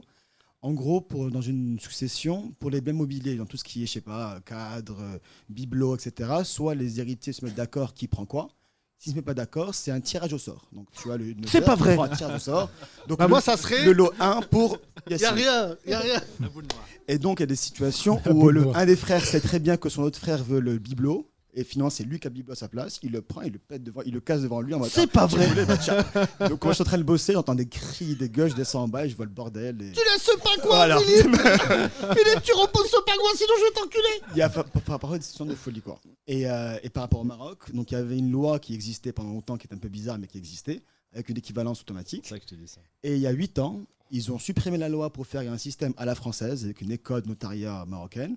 Mais la folie du Maroc est que depuis 8 ans, le décret n'a pas été donné, l'école n'est pas ouverte. Donc l'ancien système n'existe plus, et le nouveau système n'existe pas. Donc c'est 8 ans qu'il n'y a pas de promo notaire. J'en avais entendu Zéro. parler, ça m'avait fait rire. Donc là, je rentre en espérant trouver une équivalence qui n'est même pas sûre. Pardon, mais je te raconte juste une histoire qui est grave, mais qui va te faire rire. J'ai un associé au Maroc, que j'aime beaucoup. Il a acheté un terrain au Maroc. Il fait les travaux, tout. Il construit un truc. Et un jour, on l'appelle, on lui dit, c'est plus ton terrain. Il dit, bah si, je l'ai acheté et tout. Il dit, non, c'est un bail amphithéotique, 99 ans. Mais il y a quelqu'un qui l'a racheté. Bon, il fait les démarches, tout ça. Et en fait, il lui avait posé une lettre, mais il n'avait pas de boîte aux lettres. Et ils ont donné ça au gardien de chèvre. C'est-à-dire, il y a quelqu'un, il est venu, il a donné un cardier. Et le mec, il a dû donner ça à sa chèvre. Recommandé à la chèvre directement. Lui, il a dit, c'est un Français, il a dit, non, mais il n'y a pas de boîte aux lettres. Il dit, si, le gardien de chèvre. Mais genre, le gardien de chèvre, c'était il y a 2 mois. Et donc, il va le voir, il dit, excusez-moi, vous avez reçu un courrier? Il dit, oui. Il dit, mais il est où? Il dit, mais j'ai jeté, c'est pas mon courrier. Non, mais de voir un facteur venir dire à un gardien de chèvre, tiens, tu lui donneras, c'est que vraiment. Et en fait, souvent, ça, tu es d'accord avec moi, moi, je le ressens. Le droit au Maroc, il y a beaucoup de gens qui sont allés, enfin, le droit au bled, et qui ont perdu des fortunes en se frottant au notaire. Parce que, après, c'est ce côté un peu colonial dont vous parliez, c'est que les gens viennent avec un prisme français en disant voilà, un terrain, il est vide, je peux l'acheter. Oui, alors mais moi, Maroc, on m'a dit que c'est pour préserver les intérêts du Maroc. C'est l'idée. C'est-à-dire que, par exemple, en France, il y a 2 types de biens. C'est ou le domaine privé ou public. Donc, c'est ou l'État qui l'a, ou c'est les privés. En Maroc, il y a facilement 8 régimes différents, avec des régimes de tribus où tu n'as que le droit à un droit sur le terrain, sauf si le chef de la tribu te le vend. Et c'est plus quand t'es fait il y a très longtemps qu'ils sont C'est pas vrai. Où ça, au Maroc? Dans toutes les régions autour de Marrakech, autour de Sabira. C'est pas vrai. Mais est-ce que moi, je serais pas un chef de tribu? Donc, ce qui fait que plein de gens, des Français viennent, achètent le terrain en disant oh, j'ai un terrain, je l'ai. Mais en fait, il n'est pas à lui. Parce que le vrai acte qui acte que vraiment le terrain est à toi, ben, il ne l'a jamais vraiment passé. Il part chez un notaire du bled, enfin un mauvais notaire, on va dire, qui lui fait l'acte en 2-2, il lui fait payer je ne sais pas combien, mais pas grand-chose. Et il revient le trouver, ah moi je suis plus là, il a déménagé, il s'est cassé, il a un terrain entre les mains. C'est vrai pour les terrains agricoles surtout ça. Tout ça. Il y a des histoires comme ça d'un Espagnol qui a acheté un terrain de ouf à Tanger, vu sur la mer, ils se disent qu'il a fait le meilleur bis de l'histoire. Il revient 1 mois après, il trouve qu'il n'y a plus de terrain, les gens sont habités, des immeubles. Ah non, c'est pas à toi. J'ai ramené 10 témoins qui ont dit que c'était à moi. Ah ouais. Je saute. Ça, et là, et donc de t'es sûr que tu veux retourner au Maroc pour faire notaire? Ouais, aussi, on va voir. Mais après, bon, il y a aussi d'autres choses qui marchent bien. Il y a un système qui veut se mettre en place, d'électronique, de dématérialiser, etc. Donc moi, si j'avais mon expertise à la française, je pense qu'il y a beaucoup de choses que je peux faire là-bas. J'espère en tout cas. Yacine va garder ton numéro du coup. Bien sûr. Avec grand plaisir. Moi j'ai des terrains au Maroc et il n'y a pas de gardien de gaffe. chèvre. Voilà. Merci à toi, merci. On va finir avec Rachid. Rachid, c'est le moment pour vous de mettre la vitesse sur 1,5 du podcast. Rachid, ma beauté. Beaucoup de messages de soutien des handicapés. Ça va Rachid? Ça va et toi? Salut. Est-ce qu'en tant qu'handicapé, tu t'es déjà fait recaler? Oui. Où ça? Chez toi. Chez moi? Ouais, tu peux Pacha, je crois. Dans le 78. Au Pacha? Ouais. Ah ouais? Ouais. Ouais, c'est vrai qu'il y a des marches. Et alors? Pourquoi ils t'ont recalé? Moi, en fait, c'était des copains qui faisaient un anniversaire. Et moi, j'étais à Bordeaux en match. Ils m'ont dit, tu nous rejoins. Donc, je reviens de Bordeaux, je prends la voiture. Et comme j'étais fatigué, j'avais mon fauteuil avec moi. Sur le parking, je sors le fauteuil. Et j'arrive devant le videur. Le mec, il dit, ah bah, c'est pas possible. Je lui dis, ouais, pourquoi? Il me dit, bah, regarde, il y a des marches. Et là, j'essaie de trouver une solution. Je me lève, le mec il flippe. Tu te mets debout? Je me mets debout. Le mec il flippe, je prends mon fauteuil. Jésus, Marie Joseph! Attends. Cet handicap, mais c'est Jésus! Là, je revois la scène de Roosevelt dans Pearl Harbor. Je prends mon fauteuil, je le gare à côté, je mets les freins, je sors ma clé de voiture et je fais genre bip bip. Et je dis voilà, ma voiture elle est garée, tu fais attention, je peux y aller maintenant. Là, il a éclaté de rire, il m'a dit vas-y. Voilà. Et t'es rentré? Ouais, bah oui. Oui. Bravo! Il a dansé, il a fait la coupole et voilà. Non, moi je danse pas. Mais je regarde les mecs bourrés se faire recaler. Est-ce que c'est vrai que les mecs bourrés finissent par marcher comme des handicapés? Non, mais un mec, c'était à une autre soirée. Tu sors beaucoup quand même hein, pour un mec. Vas-y. Non, quand j'étais jeune. Et à la fin de la soirée, le mec, il me voit marcher. Lui, il était étorché. Hein. Et il me voit, il me dit « Ah, toi, tu t'es bien amusé. » Oui, parce que faut rappeler que Rachid marche hein, et que tu es venu sans fauteuil d'ailleurs Oui, aujourd'hui. je suis avec mon pote, Mabeki. Fais gaffe quand même parce qu'on n'est pas couvert pour. Enfin bref, fais gaffe de ne pas tomber hein, quand même. Et Rachid Badouri avait une très bonne vanne sur les handicapés dans l'avion. Tu te rappelles Il a Si je dit, prenais il y un avait- avion, il y avait tellement de perturbations quand on traversait les nuages. Il y a un handicapé qui passait et d'un coup il marchait de façon valide. Non, Putain, c'était je l'ai mal plus raconté. drôle. Putain, j'ai mal raconté. C'était un gros bide. Ouais. Excuse-moi, Rachid Badouri, c'était hyper J'ai drôle quand toi tu compris, l'as j'ai fait. compris. Tu l'as compris, tu l'as Oui, compris. oui. C'était. Ça s'annule quoi. Enfin, Non, mais Vas-y, j'ai bah, compris, refais-la, j'ai compris. refais-la. C'est en plus, c'était même pas ça la vanne, c'était tétraplégique. Tétraplégique, oui. Et il disait un tétraplégique durant les secousses, Voilà. il a traversé l'avion, il marchait normalement. Voilà, c'était ça. Bah, c'était à peu près. non, Maintenant, c'était vous à peu savez près pourquoi il est auteur et pourquoi je suis. Merci en tout cas, mesdames et messieurs. Nous allons finir sur un bide et pourquoi à chaque fois nous finissions sur un... Merci, Goussaïer, Rebeu, Renoir, Babtou, Chinois, Asiatique, ce que tu veux. Ici, c'est votre podcast. On vous recale évidemment. pas ici. Non, on demande la fermeture du Manco, comme tous les gens qui s'engagent. Je n'allais pas dans cet endroit. Je sais pas pourquoi, tu vois, comme quoi Dieu est grand. Je n'avais jamais foutu les pieds au Manco. Et bah, tu vois, c'est que Dieu savait. Ni au mango. Super, je vais finir là-dessus. Un podcast de l'islam. Demain, Dieu savait. Inch'Allah. Voilà. Non, surtout continuez à boycotter les lieux. Tenez le boycott, ça c'est important, quelle que soit votre culture, par solidarité, mesdames et messieurs. C'est arrivé à des Noirs, ça pourrait arriver à d'autres gens. Voilà, si on nous a demandé de s'énerver quand il y avait de l'antisémitisme, nous l'avons fait. Quand il y a de l'homophobie, on l'a fait. Maintenant, quand ça touche le racisme, il faut que les deux communautés que j'ai citées avant le fassent. C'est inadmissible. Qu'est-ce que le racisme si ce n'est la honte, la haine de quelqu'un qu'on ne connaît pas? Et vraiment, j'espère que le Manco va fermer. Je suis joignable hein, pour ceux qui ont un problème avec moi, qui travaillent au Manco ou pas. Je suis plus que joignable, mais faites attention quand même. C'est vous qui avez fait de la merde. Ne m'envoyez pas des messages pour me dire il faut qu'on t'explique. Il n'y a rien à expliquer. Quand t'es un raciste, t'es un raciste. À demain. Bisous. Les 30 Glorieuses. Tous les podcasts et tous les sketchs à retrouver sur la nouvellevanne.com.